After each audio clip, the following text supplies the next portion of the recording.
जय हिंद प्यारे बच्चों। और ब्रिगेडियर डिफेंस एकेडमी में आपका स्वागत है। मैं अभिषेक पुंडीर मैथ्स के लिए आपके पास आए हैं। हम फिर से दूसरी क्लास लेके आए हैं। पहली जो हमारी क्लास थी वो डिफरेंशियल इक्वेशन की थी और डिफरेंशियल इक्वेशन की थ्योरी हमने की है और डिफरेंशियल इक्वेशन के हमने कुछ पीवाईक्यूज भी किए हैं। आज का जो हमारा टॉपिक है वो बहुत ही इंपॉर्टेंट है एनडीए के पॉइंट ऑफ व्यू से। जो बच्चे एनडीए का क्वेश्चन पेपर 14 का सॉल्व करने वाले हैं उनके पॉइंट ऑफ व्यू से जो ये टॉपिक रहने वाला है हमारा, वो बहुत ही इंपॉर्टेंट रहने वाला है। क्योंकि क्यूब रूट ऑफ यूनिटी आप देख रहे हैं कि cube root of unity all theory and concept of this topic हम करने वाले हैं। हम इसमें क्यूब रूट ऑफ यूनिटी का जो टॉपिक है उसको फुल्ली एक्सप्लेन करेंगे और इस टॉपिक के बाद आपके पास ना कोई भी ऐसी इंफॉर्मेशन नहीं बचेगी जो कि हमने कॉम्प्लेक्स के रेस्पेक्ट में या क्यूब रूट ऑफ यूनिटी के रेस्पेक्ट में नहीं पढ़ी होगी। तो इसका मतलब यहाँ से हम 4 से 5 क्वेश्चंस को क्रैक करने वाले हैं आज ही क्लास में। और लगभग आपका जो क्यूब रूट ऑफ यूनिटी का जो कॉन्सेप्ट है वो सिर्फ कॉम्प्लेक्स के रेस्पेक्ट में नहीं देखा जाता है, वो आपके डेफिनेट जो इंटीग्रेशन है या फिर मैट्रिसेस हो गया, डिटर्मिनेंट हो गया, या फिर हम बोल सकते हैं कि क्वाड्रेटिक फॉर्मेशन जितना भी हमारे पास होता है हम उसमें क्यूब रूट ऑफ यूनिटी को यूज कर सकते हैं। बेटा क्लियर है? तो आज हम थोड़ा सा कॉन्सेप्चुअल भी चलेंगे। आप बस पूरी इंफॉर्मेशन को अगर किसी बच्चे ने ग्रैब कर लिया इस वाले टॉपिक से तो वो लगभग 4 से 5 क्वेश्चन अपने एनडीए के अटेम्प्ट कर लेगा और लगभग ये मान के चलिए कि 10 से 15 नंबर का वेटेजेस का रहने वाला है हमारे एग्जाम के अंदर। क्लियर है बच्चा? तो हम चलते हैं अपने टॉपिक पे कि explanation and concept of cube root of unity. Explanation और concept of cube root of unity से पहले हमें थोड़ा सा जो आइडिया होना चाहिए बेटा वो होना चाहिए कॉम्प्लेक्स के बारे में कि व्हाट इज कॉम्प्लेक्स। ठीक है ना? Complex is a number system type formation. अगर आप ध्यान से देखें तो जब आप सेट थ्योरी पढ़ने जाते हैं तो सेट थ्योरी के अंदर आपके पास फॉर्मेशन होती है natural number, integers, rational number, irrational number, जैसे वो आप रियल नंबर, जैसे आप सभी नंबर्स को वहाँ पे आप पढ़ते हैं जिसके रेस्पेक्ट में जो आपका एक प्लेन क्रिएट होता है। आप इस एक स्पेस में जो प्लेन जो आप रखते हैं उस प्लेन पे जब आपके 2 पॉइंट्स कोई भी रियल नंबर्स रखे जाते हैं, जैसे मैं कोई भी एक्स वाई के रेस्पेक्ट में बात करूँ तो 2 और 3 अगर मैंने वैल्यू ले ली है तो आप उसे किसी भी आर्जेंट प्लेन पे या किसी भी प्लेन पे आप उसको ड्रॉ कर सकते हैं। वहाँ से आप उस पॉइंट को एक्स एक्सिस और वाई एक्सिस के रेस्पेक्ट में एक्सप्लेन कर सकते हैं। क्लियर है? ऐसे ही हमारा कॉम्प्लेक्स भी है बेटा। Complex is a number formation. Complex को अगर मैं रिप्रेजेंट करना चाहूं तो मैं ऐसे बोल सकता हूं। सबसे बेसिक इंफॉर्मेशन बेटा इसकी मैं ये दे सकता हूं कि सबसे पहले जो मेरे पास होते हैं वो नेचुरल नंबर होते हैं। क्या होते हैं बेटा? Natural number. नेचुरल नंबर जो होते हैं वो हमारे पास ऐसे हो जिसमें 0 ना हो, 1 2 3 एंड सो ऑन समथिंग कुछ होता है। क्लियर बेटा? ये एज वेल एज इक्वल होते हैं हमारे पॉजिटिव इंटीजर्स के। पॉजिटिव इंटीजर्स और नेचुरल नंबर के बीच में कोई डिफरेंस नहीं होता, ये हमारे इक्वल वैल्यूज होती हैं। क्लियर? अब मैं अगर पॉजिटिव इंटीजर्स की बात करूं तो is a subset of whole number. क्या होते हैं बेटा? Subset of whole number. तो हमारे जो नेचुरल नंबर होते हैं वो तो एज वेल एज इंटीजर्स होते हैं जो पॉजिटिव इंटीजर्स है। ऑब्वियसली नेगेटिव इंटीजर्स भी होते हैं, लेकिन हमारे जो पॉजिटिव इंटीजर होते हैं वो इक्वल टू नेचुरल नंबर हमारे हमारे बिहेव करते हैं। ऐसे ही बेटा जो हमारे नेचुरल नंबर हो गए या इंटीजर पॉजिटिव इंटीजर हो गए वो is a subset of whole number हो गई। क्यों? क्योंकि वोल नंबर के अंदर हम जीरो को भी इंक्लूड कर सकते हैं। क्लियर? अगर वोल नंबर है तो वोल नंबर किसका सबसेट हो जाएगा बेटा? वोल नंबर सबसेट हो जाएगा इंटीजर्स का। अगर मैं ऑल इंटीजर्स की बात कर दूं, क्लियर? ऑल इंटीजर्स मतलब नेगेटिव इंटीजर्स भी, पॉजिटिव इंटीजर्स भी, और आप इसमें जीरो भी इंक्लूड करते हैं। क्लियर? तो नेचुरल नंबर के अंदर जीरो यूज नहीं करते, positive integers, zero positive negative कुछ नहीं हो सकता। इसके लिए हम क्या करते हैं कि पॉजिटिव नेगेटिव जब जीरो नहीं हो सकता तो उसे इंटीजर्स, पॉजिटिव इंटीजर्स के रेस्पेक्ट में नहीं रख सकते हैं। वो किसके अंदर आती है? होल नंबर के अंदर आती है, और इंटीजर्स के अंदर भी हम इसको इंक्लूड करते हैं। क्लियर बेटा? अब इसी को बेटा जो इंटीजर्स होते हैं वो रियल नंबर के सबसेट होते हैं। ऐसा हम बोल सकते हैं कि integers are subset of real number. Clear? ऐसा बोल सकते हैं। और रियल नंबर तो all values are real numbers, irrational हो चाहे रैशनल हो, सब वैल्यूज आपके रियल होते हैं। क्लियर? तो इसी को मैं सबसेट अगर बोलना चाहूं तो ये बेटा कॉम्प्लेक्स नंबर का सबसेट होता है। किसका सबसेट होता है? कॉम्प्लेक्स नंबर का। क्यों? क्योंकि रियल वैल्यूज जो होती हैं, रियल नंबर्स जो सिस्टम है हमारा, उसके अंदर सिर्फ रियल नंबर्स को ही एग्जिस्टेंसी मिली है। और कॉम्प्लेक्स नंबर के अंदर रियल नंबर तो है ही, और साथ में क्या बेटा? इमेजिनरी इंफॉर्मेशन भी है, जो कि एक वास्तविक फॉर्मेशन तो नहीं है, लेकिन ऐसा पॉसिबल नहीं है कि सिर्फ फर्स्ट क्वाड्रेंट के अंदर कोई वैल्यू दिखाई दे तो कहीं और पे वो कहीं किसी तरीके से नहीं दिखाई देगी, बेसिकली दिखाई दे सकती है। तो complex is a number formation सबसे पहले तो इसको आप एक फॉर्मेशन में लिख सकते हैं कि एक नंबर सिस्टम का फॉर्मेशन है ये हमारा, जो कि क्या बोलते हैं बेटा, जिसको कॉम्प्लेक्स नंबर बोलते हैं। कॉम्प्लेक्स नंबर के अंदर अगर मुझे सीरियसली पता है कि हम रियल नंबर को और इमेजिनरी नंबर को बिहेव करा सकते हैं, तो बेटा अगर मैं आपको बेसिकली यहाँ से छोटी छोटी सी इंफॉर्मेशन मैं आज दूंगा, क्लास बहुत ही बेसिक से होने वाली है और बहुत अच्छी क्लास आज की जाने वाली है। इसके रेस्पेक्ट में कॉम्प्लेक्स भी बहुत सारा क्लियर हो जाएगा और आपको क्यूब रूट ऑफ यूनिटी की भी नॉलेज मिल जाएगी। और क्यूब रूट ऑफ यूनिटी के आपके 3-4 क्वेश्चन फिक्स रहते हैं एग्जाम के अंदर, क्लियर है ना। तो अगर बेटा सिंपली मैं बात करूं तो अगर मैं किसी भी रियल नंबर को उठाता हूं तो लाइक मैंने उठाए गए 3 और 4, क्लियर, मैं इसे किसी भी स्पेस पे रख सकता हूं। ये मेरे पास एक वैल्यू है तो मैं एज वेल एज यहां पे कोई पॉइंट रख दूंगा, दैट इज पॉइंट, कि ये पॉइंट जो हो गया बेटा, ये कितना हो गया, ये 3 एंड 4 हो गया, क्लियर। तो ये कितना हो गया पॉइंट, 3 एंड 4 पॉइंट। एक सेकंड,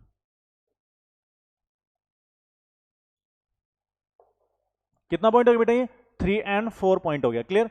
अगर आप किसी भी इंफॉर्मेशन को, इसी इंफॉर्मेशन को रियल नंबर्स के, आप जानते हैं कि z इक्वल्स टू, जब भी हम कॉम्प्लेक्स को रिप्रेजेंट करते हैं तो a प्लस में आई बी रिप्रेजेंट करते हैं। क्या करते हैं बेटा, a प्लस में आई बी इंफॉर्मेशन रिप्रेजेंट करते हैं, या फिर आप सभी बच्चे जानते होंगे कि हम x प्लस में आई वाई भी रिप्रेजेंट कर सकते हैं, क्लियर बेटा। अब अगर मैं इस 3 को यहां पे ले आऊं, रियल एडजस्ट कराने जाऊं और 4 को y की जगह पे एडजस्ट कराने जाऊं, तो बेटा इसको मैं लिख सकता हूं कि 3 प्लस में 4i। कोई प्रॉब्लम होगी इसमें? यही तो एक कॉम्प्लेक्स इंफॉर्मेशन है कि 3 प्लस में अगर मैंने 4i, मैंने y को इमेजिनरी एक्सिस रख दिया और जो मेरा x पॉइंट था उसको मैंने रियल एक्सिस पे पुट कर दिया, तो किसी भी कॉम्प्लेक्स नंबर को मैं स्पेस में पुट कर सकता हूं, मैं उसको रिप्रेजेंट कर सकता हूं। अगर उसको रिप्रेजेंट करने का इंफॉर्मेशन बेटा देखूं तो वो भी एज वेल एज यहां पे 3 4 ही दिखाई देगा बेटा, यहां पे एज वेल एज यहां पे 3 और 4 ही दिखाई देगा, जिसके रेस्पेक्ट में अगर मैं यहां से ये वाला डिस्टेंस देखूं तो ये वाला डिस्टेंस तो कितना होगा बेटा, ये वाला डिस्टेंस तो 4 हो जाएगा, इस वाले डिस्टेंस की बात करूं तो ये 3 हो जाएगा, क्लियर है बेटा। तो ये तो 4 हो गया, ये कितना हो गया बेटा, 3 हो गया। अगर मैं बेसिकली देखूं तो इस ओरिजिन से अगर मैं यहां पे एक लाइन ड्रॉ कर दूं, ऐसे सेंटर से मैं इसको मिला दूं, तो क्या ये जो इंफॉर्मेशन आई है ओरिजिन से 3.4 पे जाने वाली, it's a vector, it's a vector bro. तो ये अगर एक वेक्टर है तो इसका मतलब इसको मैं मोड ऑफ z या फिर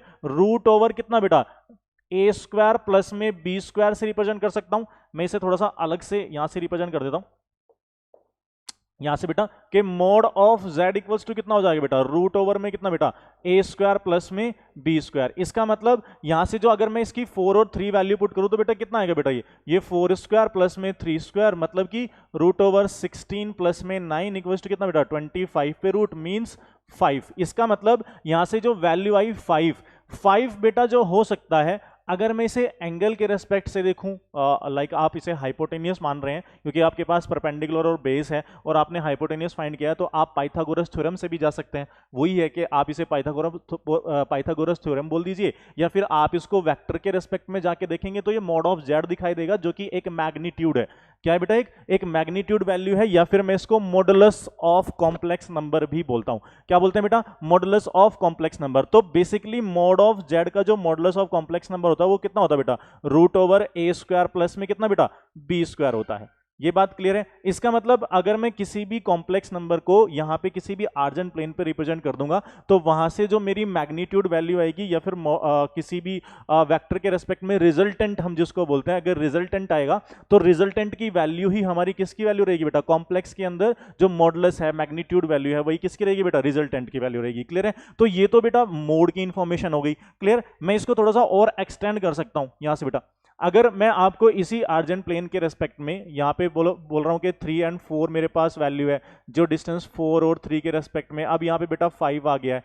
क्लियर है। तो इस बेसिक इंफॉर्मेशन के रेस्पेक्ट में अगर मैं आपसे बात करूं तो ये तो मोड ऑफ जेड मतलब कि मॉडुलस फाइंड कर सकता हूं, जो कि रूट ओवर ए स्क्वायर प्लस में कितना बेटा, बी स्क्वायर रिप्रेजेंट करेगा। मैं यहां से आर्ग्यूमेंट ऑफ जेड भी फाइंड कर सकता हूं। आर्ग्यूमेंट ऑफ जेड क्या होता है बेटा, 2n पाई प्लस में कितना बेटा थीटा होगा। ये जो एंगल बनने वाला है ये एंगल ही कितना कौन सा है बेटा, ये थीटा एंगल है। अगर ये थीटा एंगल है तो इसका मतलब मेरे पास थीटा एंगल के रेस्पेक्ट में जब भी कोई कॉम्प्लेक्स नंबर मिलता है तो मुझे परपेंडिकुलर और बेस रिप्रेजेंट करता है। इसका मतलब tan थीटा ही रिप्रेजेंट करेगा हमेशा परपेंडिकुलर अपॉन बेस के रेस्पेक्ट में। इसका मतलब जो एंगल क्रिएट होगा वो हमेशा किस में क्रिएट होगा बेटा, tan थीटा के रेस्पेक्ट में क्रिएट होगा। और आर्ग्यूमेंट कितना होगा बेटा, 2n पाई प्लस में थीटा होगा, क्योंकि आर्ग्यूमेंट जो होता है बेटा वो प्रिंसिपल वैल्यूज नहीं होता। क्या नहीं होता, प्रिंसिपल वैल्यू नहीं होता। जैसे मैं यहां पे बोल दूं कि ये एक π/4 एंगल है, तो अगर मैं इस π/4 एंगल की बात करूं तो बेटा वो एम्पलीट्यूड ऑफ द जेड होगा। क्या होगा, amplitude of the Z. Amplitude of the Z क्या होता है बेटा, थीटा होता है। ऑलवेज जो प्रिंसिपल वैल्यू है वो तो हमारी एम्पलीट्यूड ऑफ द जेड होती है, और जो हमारी ऑल एग्जिस्टेंसी देती है सारे के सारे जो क्वाड्रेंट हैं, चाहे वो फर्स्ट क्वाड्रेंट के रेस्पेक्ट में बात कर रहा हो, चाहे सेकंड क्वाड्रेंट के रेस्पेक्ट में बात कर रहा हो, चाहे थर्ड क्वाड्रेंट के रेस्पेक्ट में बात कर रहा हो, या फिर मैं ये बोल दूं कि आपने इस π/4 को यहां से यहां तक मेजर किया तो आपको π/4 मिल गया। आपने एक चक्कर कंप्लीट किया 2π तक गए और फिर 2π प्लस में फिर आपने इस π/4 को ऐड किया तो 2π प्लस में π/4 का भी वैल्यू सेम ही रहेगा। आप इसे 4π प्लस में π/4 लिख दें तब भी वैल्यू सेम ही रहेगा। वैल्यू पे तो कोई फर्क नहीं पड़ने वाला, लेकिन जो 2π प्लस में थीटा या 4π प्लस में थीटा, 6π प्लस में थीटा या 8π प्लस में theta and so on, in the sense के अगर मैं जितने चक्कर उस क्वाड्रेंट के अंदर लगाता चला जाऊंगा और उसमें वही थीटा एंगल को ऐड करता जाऊं तो उसको क्या बोलते हैं बेटा, इसको बोल देते हैं argument of the Z. Clear है ना।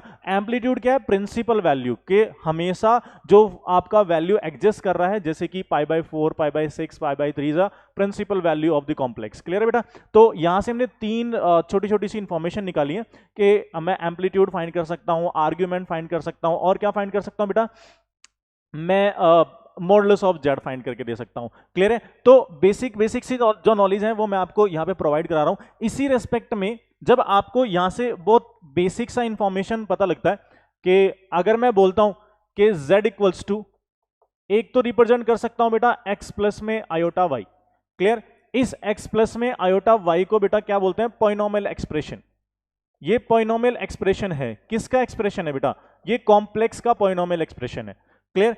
इसी z को, इस z इंफॉर्मेशन को, अभी मैंने एक आर्जेंट प्लेन क्रिएट किया था बेटा, ये जो आर्जेंट प्लेन क्रिएट किया था इसके अंदर जो मैंने 3 और 4 पॉइंट लिया था, ये जो रिप्रेजेंटेशन है, अगर बेटा tan थीटा एंगल बना रहा है तो tan थीटा के रेस्पेक्ट में मैं अगर बोलूं तो ये जो रिप्रेजेंटेशन होगी बेटा 4 की, ये तो साइन x रिप्रेजेंट कर रहा होगा, और ये जो रिप्रेजेंटेशन होगी ये क्या बेटा, cos x रिप्रेजेंट कर रहा होगा, तभी तो ये tan थीटा रिप्रेजेंट कर रहा होगा। तो इसका मतलब अगर मैं z को पोलर इंफॉर्मेशन से, ये तो पॉलिनोमियल इंफॉर्मेशन होगी, अगर मैं पोलर इंफॉर्मेशन की तरफ से देखने जाऊं तो बेटा इसको मैं cos थीटा प्लस में कितना बेटा, आयोटा साइन थीटा भी रिप्रेजेंट कर सकता हूं। इसमें कोई प्रॉब्लम होगी नहीं। लेकिन बेटा इसके साथ अगर मैं इसको cos थीटा प्लस में आयोटा साइन थीटा रिप्रेजेंट कर रहा हूं तो रिजल्टेंट मुझे r मिलना चाहिए यहां से, जो रिजल्टेंट वैल्यू है। इसका मतलब ये क्या होगा बेटा, r cos थीटा प्लस में आयोटा r साइन थीटा दिखाई देता है। अगर मैं इस r को एक यूनिट वेक्टर की तरह बिहेव कराऊं, किसकी तरह बेटा, यूनिट वेक्टर की तरह अगर हम बिहेव कराते हैं तो यहां से z इक्वल्स टू प्रॉपर्ली क्या निकल के आ जाता है बेटा, cos थीटा प्लस में कितना बेटा, आयोटा साइन थीटा रिप्रेजेंट होता है। तो क्लियरली हम कॉम्प्लेक्स को दो रिप्रेजेंटेशन तो दे चुके हैं।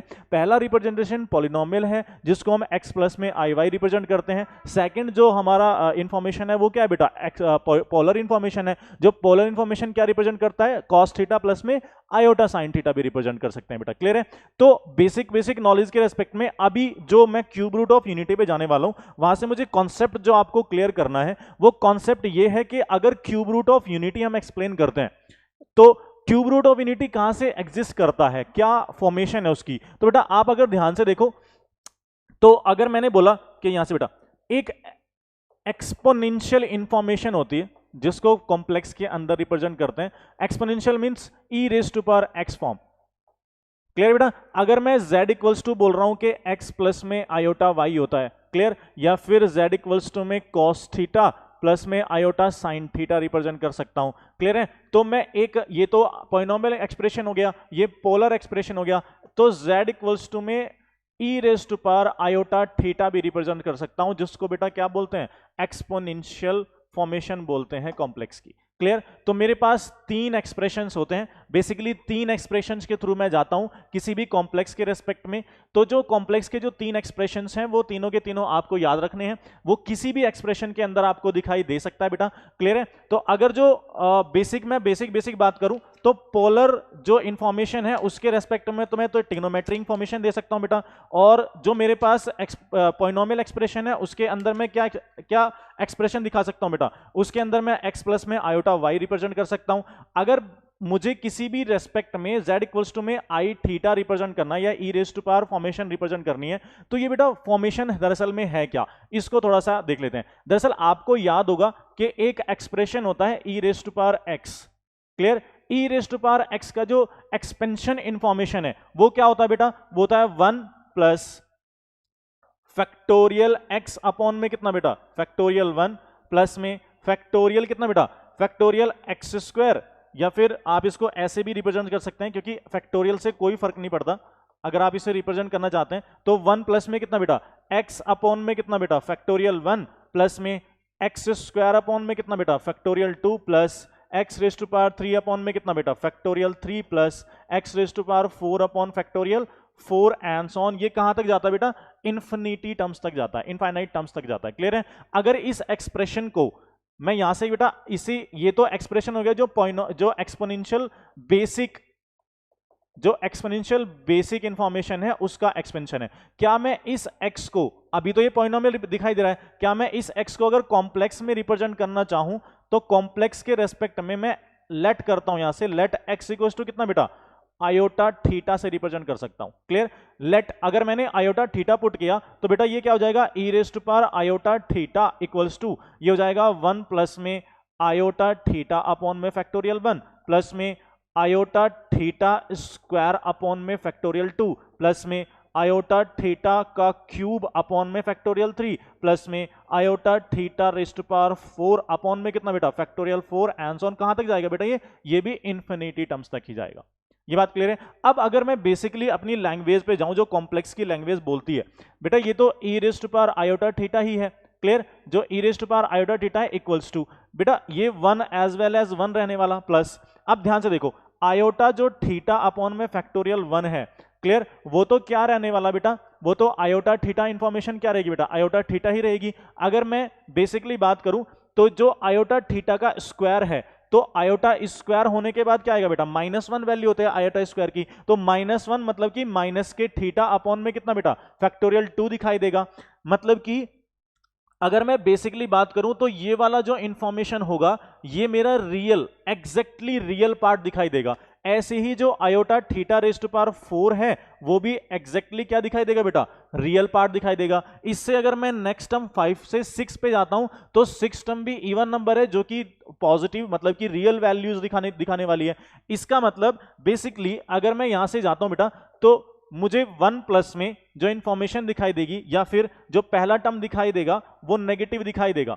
क्या दिखाई देगा बेटा, नेगेटिव दिखाई देगा। क्यों, क्योंकि आयोटा स्क्वायर की वैल्यू कितनी होगी, -1, तो माइनस के थीटा, ये कितना दिखाई देगा बेटा कि थीटा स्क्वायर अपॉन में फैक्टोरियल 2। क्लियर है बेटा। फिर उसके बाद अगला टर्म पॉजिटिव, क्योंकि -1 रेज टू पावर भी 2 होगा, तो प्लस में कितना बेटा, theta raise to power 4 upon में फैक्टोरियल 4 एंड सो ऑन। ये इन्फिनिटी तक टर्म जाएगा। क्लियर है बेटा। एक तो मेरे पास सीरीज ये बन गई जो कि किस नंबर की सीरीज है बेटा, इवन नंबर्स की सीरीज है। अब इसी के एडिशन इंफॉर्मेशन में अगर मैं इस आयोटा थीटा की बात करूं तो जो आयोटा थीटा इंफॉर्मेशन होगी बेटा ये तो नेगेटिव इंफॉर्मेशन देगा या पॉजिटिव इंफॉर्मेशन देगा। तो आयोटा सब में से कॉमन करने के बाद पहला बचेगा थीटा प्लस में, फिर उसके बाद बेटा आयोटा क्यूब की तरफ जाऊंगा तो ये भी कितना बचेगा, ये माइनस का सिंबल देके जाएगा। थीटा क्यूब अपॉन में कितना बेटा, factorial cube plus theta raise to power 5 upon में कितना बेटा, फैक्टोरियल 5 एंड सो ऑन। कहां तक, इन्फिनिटी टर्म्स तक ये भी जाएगा। क्लियर। तो मेरे पास दो सीक्वेंस आए हैं।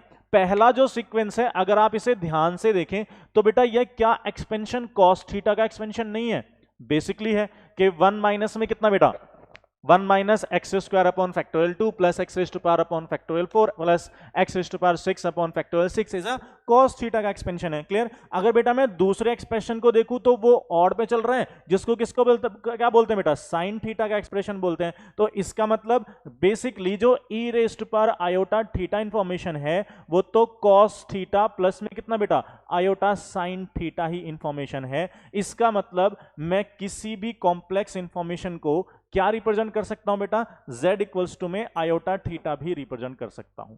That is the exponential information of the complex. आप एक बार बोर्ड को कंप्लीटली चेक कर लें, आप एक बार एक्सप्लेनेशन को ध्यान से देख लें, फिर उसके बाद हम आगे इंफॉर्मेशन करने वाले हैं। क्लियर है बेटा? आगे चलेंगे तो बेसिकली अगर आप इसे कॉम्प्लेक्स के रेस्पेक्ट में या एक्सपोनेंशियल कॉम्प्लेक्स के रेस्पेक्ट में एक्सपोनेंशियल इंफॉर्मेशन देखना चाहते हैं तो आप वो भी इंफॉर्मेशन दे सकते हैं। और जो एक्सपोनेंशियल इंफॉर्मेशन है वही हमें रिप्रेजेंट भी करती है बेटा, कि जो आपका क्यूब रूट ऑफ यूनिटी है उसको जो आपका एक्सपोनेंशियल जो इंफॉर्मेशन है वही आपके क्यूब रूट ऑफ यूनिटी को भी रिप्रेजेंट करता है। क्लियर है? उसी के बेसिस में बात करेंगे। अब हम थोड़ा सा, अभी एक्सपोनेंशियल इंफॉर्मेशन को हमने रिप्रेजेंट किया, अब हम थोड़ा सा आगे चल देते हैं, थोड़ी सी इंफॉर्मेशन आगे लेंगे तो हमें properly cube root of unity का जो एक्सप्रेशन है या फिर क्यूब रूट ऑफ यूनिटी का जो फॉर्मेशन है जहां से वो आता है वो हमें एक्सप्लेन हो जाएगा। सबसे पहले बेटा cube root of unity, cube root of unity, उसके बारे में अगर मैं आपसे बात करूं बेसिक तो सबसे पहले आपको पता है कि ये क्यूब रूट है। Cube root in the sense क्या बेटा? जैसे आप स्क्वायर रूट फाइंड करते हैं तो दो रूट्स आते हैं। क्वाड्रेटिक इक्वेशन अगर मैं चेक करूंगा तो क्वाड्रेटिक इक्वेशन के रेस्पेक्ट में दो मेरे रूट्स आते हैं, वो रियल रूट्स होते हैं प्रॉपरली। क्लियर? तो मैं स्क्वायर रूट ऑफ यूनिटी की बात करूंगा। जब हम क्यूब रूट ऑफ यूनिटी पढ़ लेंगे तो उसके बाद हम स्क्वायर ऑफ यूनिटी पे भी एक क्लास लेके आएंगे, लेकिन आज जो हम बात करें क्यूब रूट ऑफ यूनिटी पे बात करें। अगर स्क्वायर रूट ऑफ यूनिटी होती है तो बेटा दो रूट्स आते हैं, क्यूब रूट ऑफ यूनिटी होगी तो मेरे तीन रूट्स आएंगे, फोर्थ रूट ऑफ यूनिटी होगी तो उसके अंदर बेटा चार मेरे रूट्स आएंगे। क्लियर? तो ऐसे ही आप एक्सपेंड करते चले जाते हैं उसी इंफॉर्मेशन को। लेकिन हमारे जो कॉम्प्लेक्स में अभी जो हमारे पास एनडीए का पोर्शन हो गया या आईआईटीज के अंदर भी अभी तक भी आपके पास क्यूब रूट ऑफ यूनिटी से ऊपर की इंफॉर्मेशन ज्यादातर नहीं पूछी गई है, बेसिक इंफॉर्मेशन इससे पूछी जाती है। क्लियर? अगर बेटा मैं क्यूब रूट ऑफ यूनिटी के रेस्पेक्ट में बात करूं तो हमारा जो क्यूब रूट ऑफ यूनिटी है बेसिकली, अभी मैंने बोला कि अगर कोई भी z क्यूब में इक्वेशन लेके आता हूं, अगर मैं उसको इक्वल्स टू 1 के पुट कर देता हूं, क्लियर? z क्यूब होगा बेसिकली, अगर मैं z क्यूब के रेस्पेक्ट में इक्वल्स टू 1 पुट कर रहा हूं तो बेटा z cube in the sense क्या? मैं तो यहां से z इक्वल्स टू जानता हूं कि z equals to e raise to power iota theta होता है एक्सपोनेंशियल के रेस्पेक्ट में। क्या होता है बेटा? एक्सपोनेंशियल के रेस्पेक्ट में e raise to power iota theta होता है। या फिर बेटा अगर आप इसे थीटा को आर्ग्यूमेंट की तरह बिहेव कराएं तो ये तो e raise to power iota 2 pi के रिप्रेजेंट हो सकता है, बेसिकली रिप्रेजेंट हो सकता है। क्लियर? तो अगर मैं इस z क्यूब के रेस्पेक्ट में बात करूंगा तो ये पावर बेटा इस तरफ जाके 1/3 हो जाएंगी। ऐसे ही अगर मैं यहां पे z के बारे में बात करूं तो e raise to power iota ये 2 पाई के अपॉन में कितना बेटा? 3 रिप्रेजेंट होगा। यहां तक किसी कोई प्रॉब्लम है? नहीं है ना बेटा? क्या रिप्रेजेंट होगा बेटा? 2k पाई अपॉन में कितना बेटा? 3 रिप्रेजेंट होगा। आप अगर सभी बच्चे फेमिलियर हैं हमारे किसी भी कॉम्प्लेक्स के रेस्पेक्ट में, तो आपने अगर क्यूब रूट ऑफ यूनिटी के रेस्पेक्ट में कोई भी चीजें देखी होंगी तो आपको एक थ्योरम याद होगी जिसको बोलते हैं बेटा डी मूवर्स थ्योरम। क्या बोलते हैं बेटा? डी मूवर्स थ्योरम, जिसके रेस्पेक्ट में क्या हम बोलते हैं कि अगर इक्वल्स टू जेड, कभी भी कॉम्प्लेक्स जेड इक्वल्स टू में cos थीटा प्लस में iota sine theta raise to power something, कुछ भी nth टर्म आप यूज करते हैं, तो आप किसी भी nth टर्म को अपने एम्पलीट्यूड या आर्ग्यूमेंट के अंदर ला सकते हैं। लाइक आप ऐसे बोल सकते हैं कि if z equals to cos theta plus में iota sine theta raise to power n, तो आप उसी इंफॉर्मेशन को डायरेक्टली क्या बोल सकते हैं बेटा? cos n थीटा प्लस में आयोटा कितना बेटा? sin n थीटा रिप्रेजेंट कर सकते हैं। अगर मैं वहां पे n की वैल्यूज को चेंज करता जाऊं तो डिफरेंट वैल्यूज, जितने वो जो n की वैल्यू है वो आपके रूट्स पे डिपेंड करती है। आप क्यूब रूट फाइंड कर रहे हैं कि फोर्थ रूट फाइंड कर रहे हैं, कि अगर n पावर है तो nth रूट्स आएंगे, अगर 3 पावर्स हैं तो 3 रूट्स आएंगे, 4 पावर्स हैं तो 4 रूट्स हमारे वहां पे रिप्रेजेंट होते हैं। क्लियर बेटा? तो बेसिकली अगर मैं यहां पे 2 पाई के अपॉन में 3 रिप्रेजेंट कर रहा हूं, इफ यहां से बेटा अगर मैं बोलूं कि इफ k इक्वल्स टू कितना बेटा? 0, मैंने सबसे पहले पहला रूट जो आया बेटा वो कोई रूट नहीं आ सकता, ऐसा मैं एजम्पशन लेके चलता हूं। तो k equals to if zero, then तो z इक्वल टू में कितना आएगा बेटा, e raised to power iota, पूरा का पूरा फॉर्मेशन जीरो, तो इसका मतलब e raised to power zero means कितना बेटा 1। तो इसका मतलब किसी भी क्यूब रूट ऑफ यूनिटी में जो सबसे पहला रूट आता है वो कौन सा रूट आता है बेटा, 1। 1 is a first cube root, clear.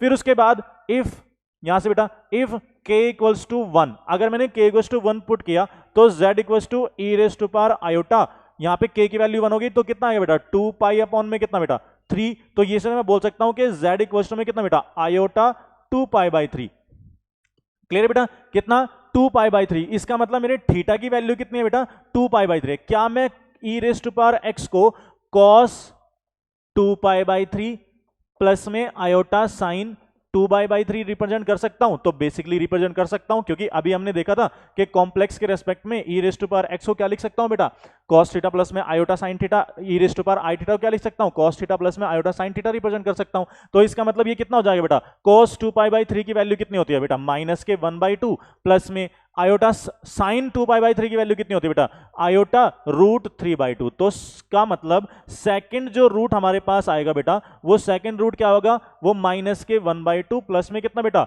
Root 3/2 आएगा, क्लियर है।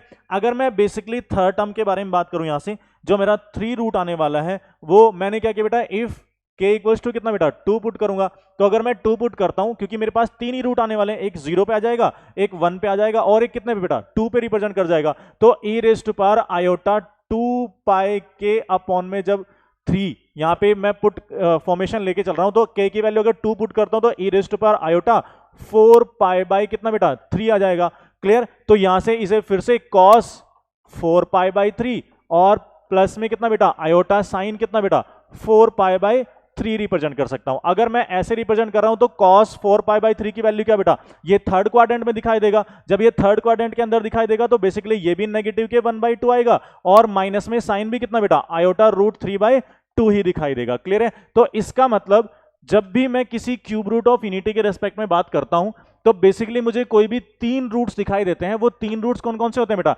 एक तो 1, एक कितना बेटा माइनस के 1/2 प्लस में आयोटा रूट 3/2, एक माइनस के 1/2 माइनस आयोटा कितना बेटा रूट 3/2 दिखाई देते हैं, क्लियर है ना। अगर बेटा ध्यान से आप इस इंफॉर्मेशन को देखोगे तो यहां से मैं छोटी छोटी सी चीजें आपको बहुत ही बेसिकली बता सकता हूं। आप ध्यान से देखो कि अगर बेटा मेरे पास कोई 3 रूट्स आए हैं तो फर्स्ट जो रूट है वो फर्स्ट रूट तो बेटा मेरा कितना है 1 है, जो सेकेंड रूट है सेकेंड रूट कितना बेटा माइनस के 1/2 प्लस में आयोटा कितना बेटा रूट 3/2 है, और जो थर्ड रूट है वो थर्ड रूट की वैल्यू कितनी है बेटा माइनस के 1/2 और माइनस में आयोटा रूट 3/2 रिप्रेजेंट करता है, क्लियर। अगर बेटा पहले रूट को मैं 1 ही रिप्रेजेंट करता रहूं, दूसरे रूट को आप जानते हैं सभी के इसको ओमेगा से रिप्रेजेंट करते हैं, थर्ड रूट को किससे रिप्रेजेंट करते हैं बेटा ओमेगा स्क्वायर से रिप्रेजेंट करते हैं। तो बेसिकली आपको पता है कि अगर ये तीनों रूट्स मेरे 1 ओमेगा और ओमेगा स्क्वायर है तो 1 की वैल्यू तो बेटा 1 ही है, ओमेगा की वैल्यू कितनी है माइनस के 1/2 प्लस में आयोटा रूट 3/2 होगी, तो ओमेगा स्क्वायर की वैल्यू कितनी होगी बेटा माइनस के 1/2 और माइनस के आयोटा रूट 3/2 होगी। That is the 3 roots of the cube root of unity. ये बात क्लियर है सभी बच्चों को? यहां तक ये बेसिक इंफॉर्मेशन आपकी क्यूब रूट ऑफ यूनिटी की रहेगी और सभी बच्चे इसको याद कर लें, क्योंकि एनडीए के एग्जाम में आजकल easy to moderate question paper ना बनके थोड़े मॉडरेट फॉर्मेशन या टिपिकल इंफॉर्मेशन दिखाई दे रही है। वो जो टिपिकल इंफॉर्मेशन है बेटा उसके अंदर कभी कभी ऐसी इंफॉर्मेशन आती है कि आपको ओमेगा के रेस्पेक्ट में ना आंसर देके इस वैल्यू को पुट करके या ओमेगा स्क्वायर की वैल्यू को पुट करके आपको प्रॉपरली कॉम्प्लेक्स इंफॉर्मेशन में जो x प्लस आई वाई जो बेसिक कॉम्प्लेक्स इंफॉर्मेशन है उसके अंदर आपको आंसर्स आपके 4 ऑप्शंस दिखाई देते हैं। तो किसी बच्चे को अगर ये वैल्यू याद नहीं रही तो आप ऑप्शंस की तरफ मूव नहीं कर पाएंगे, क्लियर। आप आंसर तो सॉल्व कर सकते हैं क्यूब रूट ऑफ यूनिटी का, लेकिन आप 4 ऑप्शंस अपने मैच नहीं कर पा रहे होंगे, क्लियर है। तो अगर हमें ये तीनों वैल्यूज याद हैं तो यहां से बेटा मैं अगली अगर आपको इंफॉर्मेशन दे सकते हैं, बेसिकली हम थोड़ा सा और इसमें बेसिकली ये है कि हम जो कॉन्सेप्ट पढ़ रहे हैं उस कॉन्सेप्ट में हम कितनी चीजें याद करके या मेमोराइज करके रख सकते हैं, या फिर कितनी वाइड इंफॉर्मेशन एनडीए हमारे से पूछ सकता है, या उसके अंदर क्या क्या ज्यादा से ज्यादा इंफॉर्मेशन हो सकती है, उनको हम क्रैक करके रख लेते हैं एक ही क्लास के अंदर। तो बेटा बेसिकली यहां से हमने सीखा कि मेरे पास जो जेड क्यूब इक्वल टू अगर 1 इंफॉर्मेशन है तो वहां से मुझे 3 रूट्स मिलने वाले हैं। पहला रूट 1 है, दूसरा रूट ओमेगा और तीसरा रूट ओमेगा स्क्वायर, क्लियर, जिसमें जिसकी वैल्यू एक 1 है और एक माइनस के 1/2 प्लस में आयोटा रूट 3/2 है और एक माइनस के 1/2 माइनस आयोटा रूट 3/2 है। क्लियर बेटा, यहीं से वो इंफॉर्मेशन निकल के आती है बेटा। अगर मैं तीनों रूट्स को ऐड कर दूं, एडिशन ऑफ रूट्स जिसको बोलते हैं बेटा, एडिशन ऑफ रूट्स जिसको हम बोलते हैं, उसके रेस्पेक्ट में अगर मैं बोलूं कि 1 प्लस में ओमेगा स्क्वायर इक्वल्स टू कितना होगा बेटा, ओमेगा स्क्वायर की वैल्यू। अब मुझे तीनों रूट्स की वैल्यू बता, तो 1 प्लस में कितना बेटा, यहां पे कितना हो जाएगा 1 माइनस में 1/2 और ये कितना हो जाएगा बेटा प्लस में आयोटा रूट 3/2 और इसको जब ऐड करूंगा तो माइनस के ही 1/2 आएगा और माइनस के ही आयोटा रूट 3/2 आएगा। इससे ये कैंसिल आउट हो गया, माइनस के 1/2 और माइनस के 1/2 कितना बेटा माइनस के 1, माइनस के 1 में से 1 जाएगा कितना बेटा 0। तो इसका मतलब 1 प्लस में ओमेगा स्क्वायर की जो वैल्यू होती है वो कितनी होती है बेटा 0 होती है। क्लियर बेटा, इसमें कोई डाउट होगा किसी बच्चे को?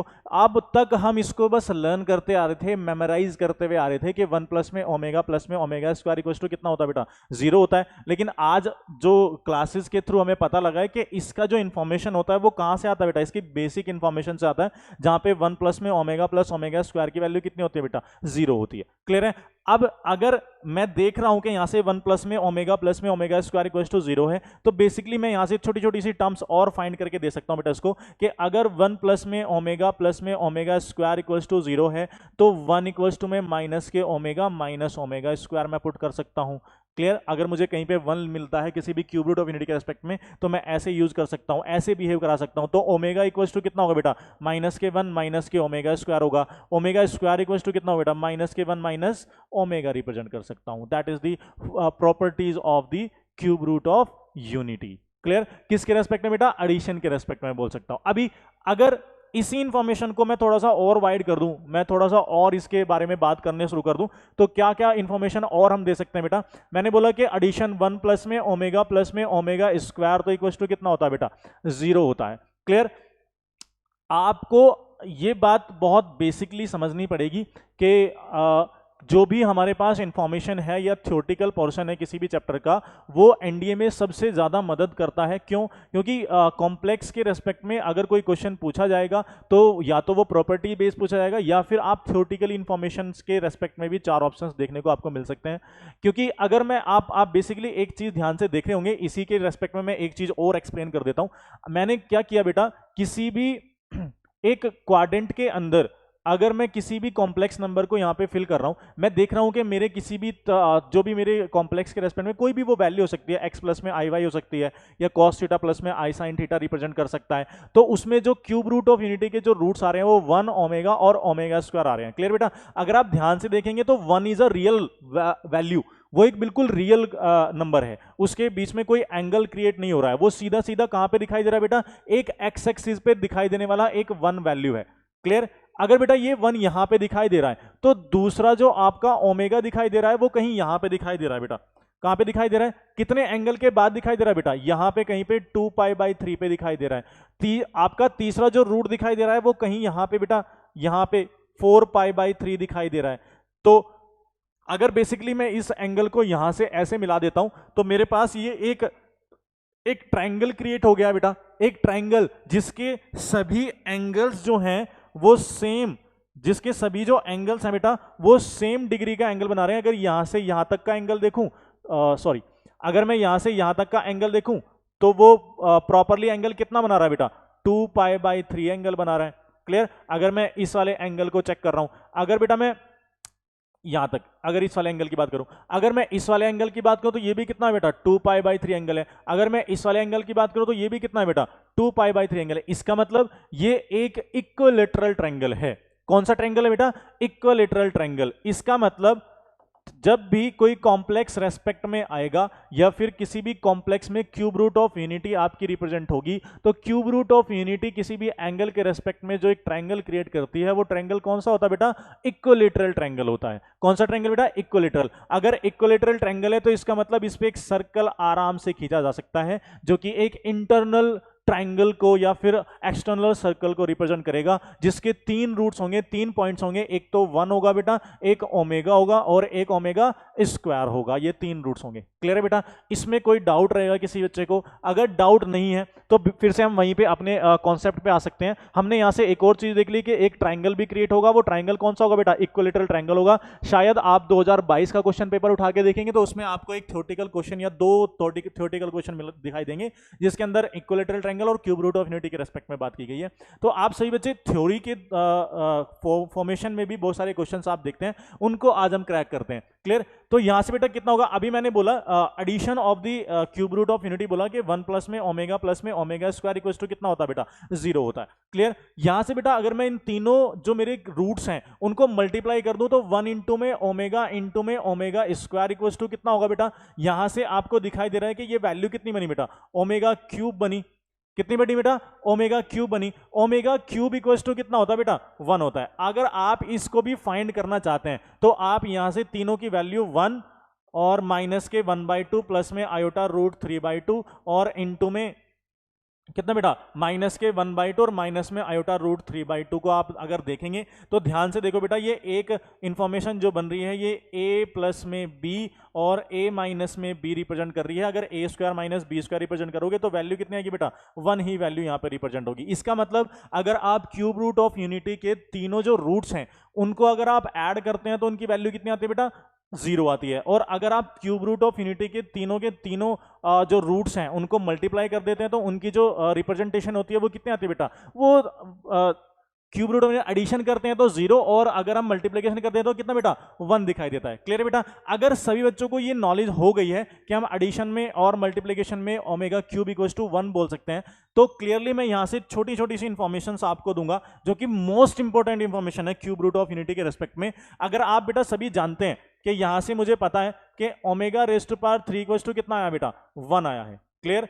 अगर ये इंफॉर्मेशन हमारे पास है तो बेसिकली मैं यहां से बहुत सारी चीजें बोल सकता हूं। आपको सभी को पता है कि 1 प्लस में ओमेगा स्क्वायर इक्वल्स टू कितना होता है बेटा?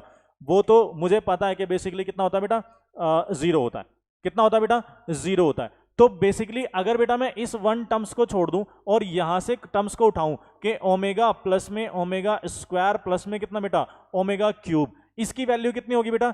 अगर मैं यहां से एक ओमेगा कॉमन करूं तो कितना आएगा? ओमेगा ब्रैकेट में 1 प्लस में ओमेगा प्लस में कितना बेटा? Omega square. क्लियर? यहां पे जो ये वैल्यू है इसकी वैल्यू कितनी है? 0। इसका मतलब ये भी कितना होगा बेटा? 0 होगा। क्लियर? अगर बेटा मैं ऐसा बोलूं, अगली 3 कॉन्सेक्यूटिव टर्म्स लूं कि ओमेगा स्क्वायर प्लस में ओमेगा क्यूब प्लस में ओमेगा रेज़्ड टू पावर 4, तो यहां से भी अगर मैं एक यहां से ओमेगा स्क्वायर कॉमन करता हूं तो ओमेगा स्क्वायर कॉमन करने पे कितना आएगा बेटा? 1 प्लस में ओमेगा प्लस में कितना बेटा? ओमेगा स्क्वायर, जिसकी वैल्यू भी कितनी होगी बेटा? 0 होगी। इसका मतलब अगर एडिशन के रेस्पेक्ट में मैं चीजें देख रहा हूं तो इसका मतलब ओमेगा के रेस्पेक्ट में अगर मैं कोई भी 3 कॉन्सेक्यूटिव टर्म्स के omega raised to power n plus में omega raised to power n plus 1 plus में omega raised to power n plus 2, कोई भी 3 कॉन्सेक्यूटिव टर्म्स कहीं से भी उठा के लेता हूं तो उन सभी की वैल्यू अगर यहां से omega raised to power n common करें तो 1 प्लस में ओमेगा प्लस में कितना बेटा? ओमेगा स्क्वायर रिप्रेजेंट होगा, जिसकी वैल्यू कितनी होगी बेटा? 0 होगी। इसका मतलब क्यूब रूट ऑफ यूनिटी के तीनों रूट्स में एडिशन के रेस्पेक्ट में अगर मैं 3 कोई भी कॉन्सेक्यूटिव टर्म्स यूज करता हूं और उन तीनों कॉन्सेक्यूटिव टर्म्स की जो फॉर्मेशन है वो कितनी है बेटा? वो लगातार है, वो लगातार तीनों टर्म्स आ रही हैं, तो उनकी वैल्यू कितनी होगी बेटा? 0 होगी। क्लियर बेटा? अगर इस इंफॉर्मेशन पे आप पहुंच गए हैं, ये चीज आपको क्लियर हो गई है, तो बेटा मैं यहां से, ये तो एडिशन के रेस्पेक्ट में मैंने इंफॉर्मेशन दी है, बस एक चीज का बेटा यहाँ पे एक्सपेंशन याद रखना है। एक चीज का यहाँ पे जो एब्स्ट्रैक्ट इंफॉर्मेशन है, थोड़ा सा इसके अंदर कॉन्ट्राडिक्शन है। एक कॉन्ट्राडिक्शन है कि अगर आपके, मैं यहां से बेटा ऐसा बोल देता हूं कि अगर n इक्वल्स टू में 3 के टाइप का नंबर अगर आपका बन जाता है, किस टाइप का बेटा? 3 के टाइप का। लाइक जैसे omega raised to power 3 plus में omega raised to power 6 plus में omega raised to power 9। Clear? ये 3 जो टर्म्स है बेटा ये कॉन्सेक्यूटिव नहीं है, लेकिन तीनों की तीनों टर्म्स कितनी है बेटा? 3, 6 और 9, मतलब 3 का मल्टीपल, जो 3 के टाइप के नंबर है, 3 के मल्टीपल टाइप के नंबर अगर बन जाते हैं तो बेटा उसमें जो वैल्यू आती है वो 0 ना आके 3 वैल्यू आती है। बस इसको भी याद रखना आप। ये एक एडिशन इंफॉर्मेशन है कि वैसे तो ओमेगा की तीनों लगातार जो कंसेक्यूटिव टर्म्स होंगी उनका बेटा वैल्यू कितना आएगा, 0 ही आएगा। लेकिन अगर ओमेगा की पावर में रेस्पेक्ट में कोई भी आपके कंसेक्यूटिव जो टर्म्स हैं वो 3 के टाइप के टर्म्स हैं और वो एडिशन में आ रहे हैं तीनों टर्म्स, तो उनकी वैल्यू कितनी होगी बेटा, 3 होगी। इस बात को याद रखेंगे। क्लियर है बेटा? तो यहां से ये बेसिक से इंफॉर्मेशन आप यूज करके बहुत सारी चीजें फाइंड करके दे सकते हैं। जैसे कि मैं आगे थोड़ा सा और इसको एक्सपेंड करता हूं, थोड़ी सी चीजें और। मैंने अभी बोला बेटा कि 1 इंटू ओमेगा स्क्वायर, तो basically omega raise to power 3 है इक्वल्स टू जिसकी वैल्यू कितनी है बेटा, 1। हम 1 रिप्रेजेंट कर रहे हैं। क्लियर? तो बेटा यहां से अगर मैं थोड़ी सी और बातें करनी शुरू करूं तो omega raise to power 3 into, अगर मैं ऐसा बोल दूं कि ओमेगा रेज टू पावर 3 तो बेटा इक्वल्स टू 1 है ही बेसिकली, फिर ओमेगा रेज टू पावर 6 भी कितना होगा बेटा, 1 ही होगा। ऐसे ही ओमेगा रेज टू पावर 9 भी इक्वल्स टू कितना होगा बेटा, वो भी 1 ही होगा। इसका मतलब मैं ऐसा बोल सकता हूं कि इस पूरी इंफॉर्मेशन में अगर ओमेगा रेज टू पावर 3 के टाइप का टर्म होगा तो उनकी वैल्यू कितनी होगी बेटा, बेसिकली 1 होगी ऑलवेज। क्लियर? या फिर मैं ऐसा बोल सकता हूं कि अगर ओमेगा रेज टू पावर 4 है तो इक्वल्स टू में इसको क्या लिख सकता हूं बेटा, omega raise to power 3 into में ओमेगा, मतलब कि इसकी वैल्यू कितनी होगी, 1, और ये कितना है बेटा, ओमेगा है, तो इसका मतलब कितना है बेटा, ओमेगा।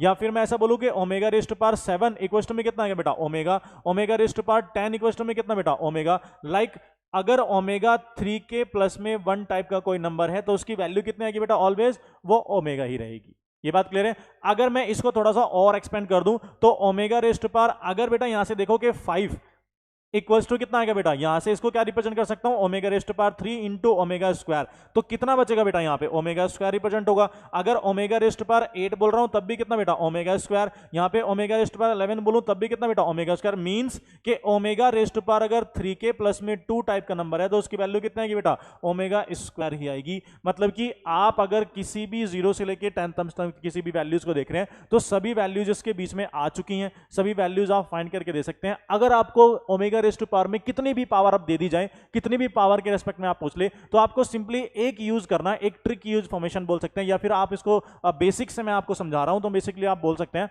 कि अगर ओमेगा की पावर में कोई भी 3 का मल्टीपल वैल्यू है या 3 से डिविजिबल वैल्यू है तो उसकी वैल्यू तो बेटा क्या आने वाली है, हमेशा 1 आने वाली है। अगर 3 से डिविजिबल होने पर रिमाइंडर 1 बच जाता है तो उसका जो वैल्यू आने वाला वो कितना आने वाला बेटा, ओमेगा आने वाला ऑलवेज। अगर 3 से डिवाइड करने पे या डिविजिबल होने पे रिमाइंडर 2 बच जा रहा है तो 3 से डिवाइड होने के लिए 3 इतने ही टाइप के नंबर भी बन सकते हैं।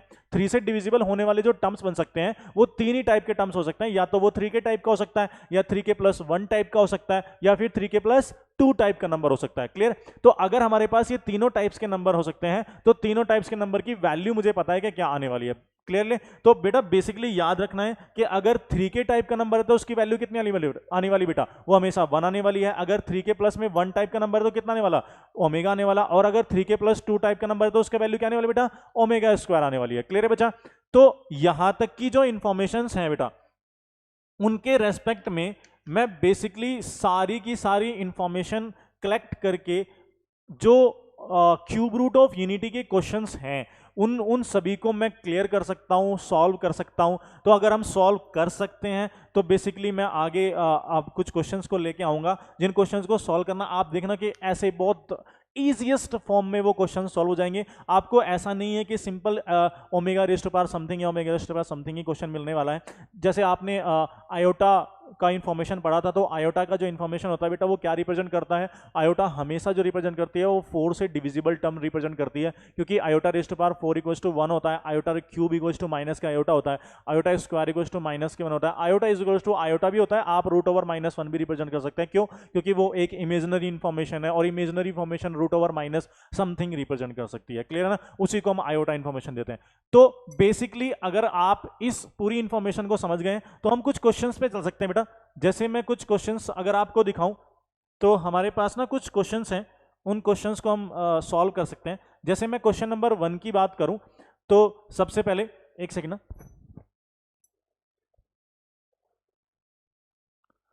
तो यहां से बेटा तो सबसे पहले जो हमारे पास जो क्वेश्चन है बेटा ध्यान से देखो कि ओमेगा रेज़ टू पावर कितना है बेटा, ओमेगा रेज़ टू पावर सबसे पहला क्वेश्चन है 1 2 3 4, ये डब्ल्यू है, डब्ल्यू नहीं है बेटा ओमेगा है, इसको ओमेगा रखना ना, इसको ओमेगा रखना। ओमेगा अगर ओमेगा रेज़ टू पावर कितने बेटा 1 2 3 4 है। अब मुझे पता है कि ओमेगा रेज़ टू पावर मुझे कितना देखना बेटा 3 से डिविजिबल देखना है। अगर मैं 1 2 3 4 को 3 से डिविजिबल करता हूं तो कितने टाइम्स बेटा 4 टाइम्स, 1 टाइम्स, 1 टाइम और रिमाइंडर कितना बचा बेटा 1। इसका मतलब इसका आंसर कितना होगा बेटा ओमेगा इज द आंसर। कोई प्रॉब्लम होगी बेटा इसमें? नहीं। हम आगे चल सकते हैं। इस क्वेश्चन को देखो बेटा, इस क्वेश्चन का आंसर देखो। इस क्वेश्चन का आंसर क्या होगा बेटा 357716। अगर मैं 3577716 को बेटा अगर कोई भी वैल्यू 3 से डिविजिबल होती है, किससे डिविजिबल होती है बेटा 3 से डिविजिबल होगी, तो इसके अंदर या तो ऑल जो आपके नंबर्स हैं उनका जो सम होगा, ऑल नंबर्स ऑफ सम क्या होगा बेटा वो 3 से डिविजिबल होना चाहिए। पहली कंडीशन तो ये है।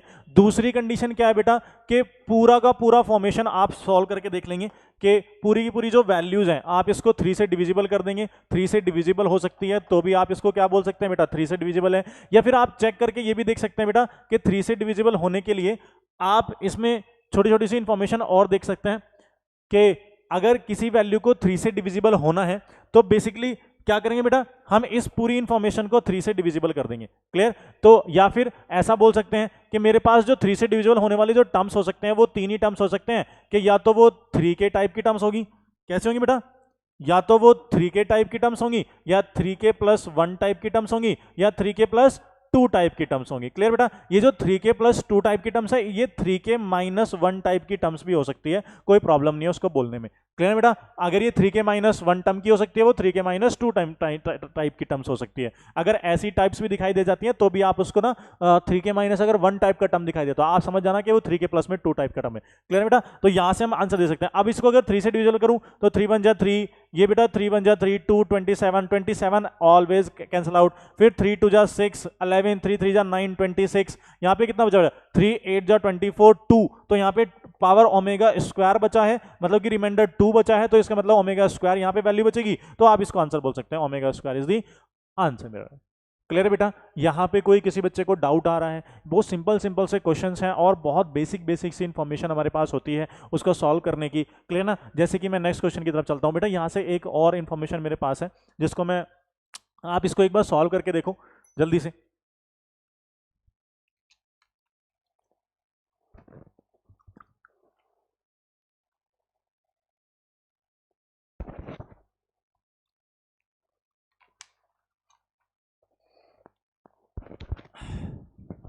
देखो बेटा, अगर बेटा मैं इस क्वेश्चन को सॉल्व करने जाऊंगा, ये ओमेगा ही है, फिर से मैं बोल रहा हूँ ये कितना है बेटा, ये ओमेगा ही है। अगर ओमेगा रेस्ट पर ये समथिंग मैं सॉल्व करने जाऊँ तो यहाँ से कितना होगा बेटा, ये है ओमेगा रेस्ट पर माइनस के 2 2 3 3 4 5। क्लियर? अगर मैं इसे 3 से डिविजिबल करता हूँ तो 7 जा 21, 13 4 जा 12, 13 4 जा 12, 14 4 जा 12, 25 4 जा 25, मतलब कि 24, कितना बचा बेटा रिमाइंडर 1 बचा, तो इसका मतलब ये कितना हो जाएगा omega raised to power minus के 1 हो जाएगा बेटा। अगर omega raised to power minus के 1 है तो उसको क्या लिख सकता हूँ बेटा 1 अपॉन में ओमेगा लिख सकता हूँ। अगर 1 अपॉन में ओमेगा है तो अब मुझे अगर 1 अपॉन में ओमेगा दिखाई दे गया है तो यहां से मैं छोटी छोटी सी इंफॉर्मेशन और दे सकता हूं बेटा।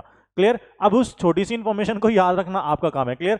आप बेसिक इंफॉर्मेशन में से पूरे इस चैप्टर के अंदर ले लेंगे। बेटा मैंने एक आर्जन प्लेन बनाया था, उस आर्जन प्लेन के अंदर मेरे 3 रूट्स आए थे। एक रूट तो आया था 1, एक यहाँ पे रूट आया था जो माइनस के 1/2 प्लस में आयोटा रूट 3/2 था, और एक यहाँ पे ओमेगा, इसको ओमेगा बोलते हैं बेटा, एक यहाँ पे ओमेगा स्क्वायर आया था माइनस के 1/2 और माइनस के आयोटा रूट 3/2 इंफॉर्मेशन आई थी। क्लियर है? ये ओमेगा स्क्वायर थी। अगर आपको याद हो तो मैंने ना आपको बहुत ही बेसिक सी इंफॉर्मेशन दी थी, अगर आपको याद होगा बेटा तो मैंने आपको बहुत ही बेसिक सी इंफॉर्मेशन दी थी शुरुआत में, बिल्कुल बिल्कुल शुरुआत में। अगर हम चलें, चलिए यहीं से बता देता हूं, मैं फिर से एक बार बता देता हूं यहीं से।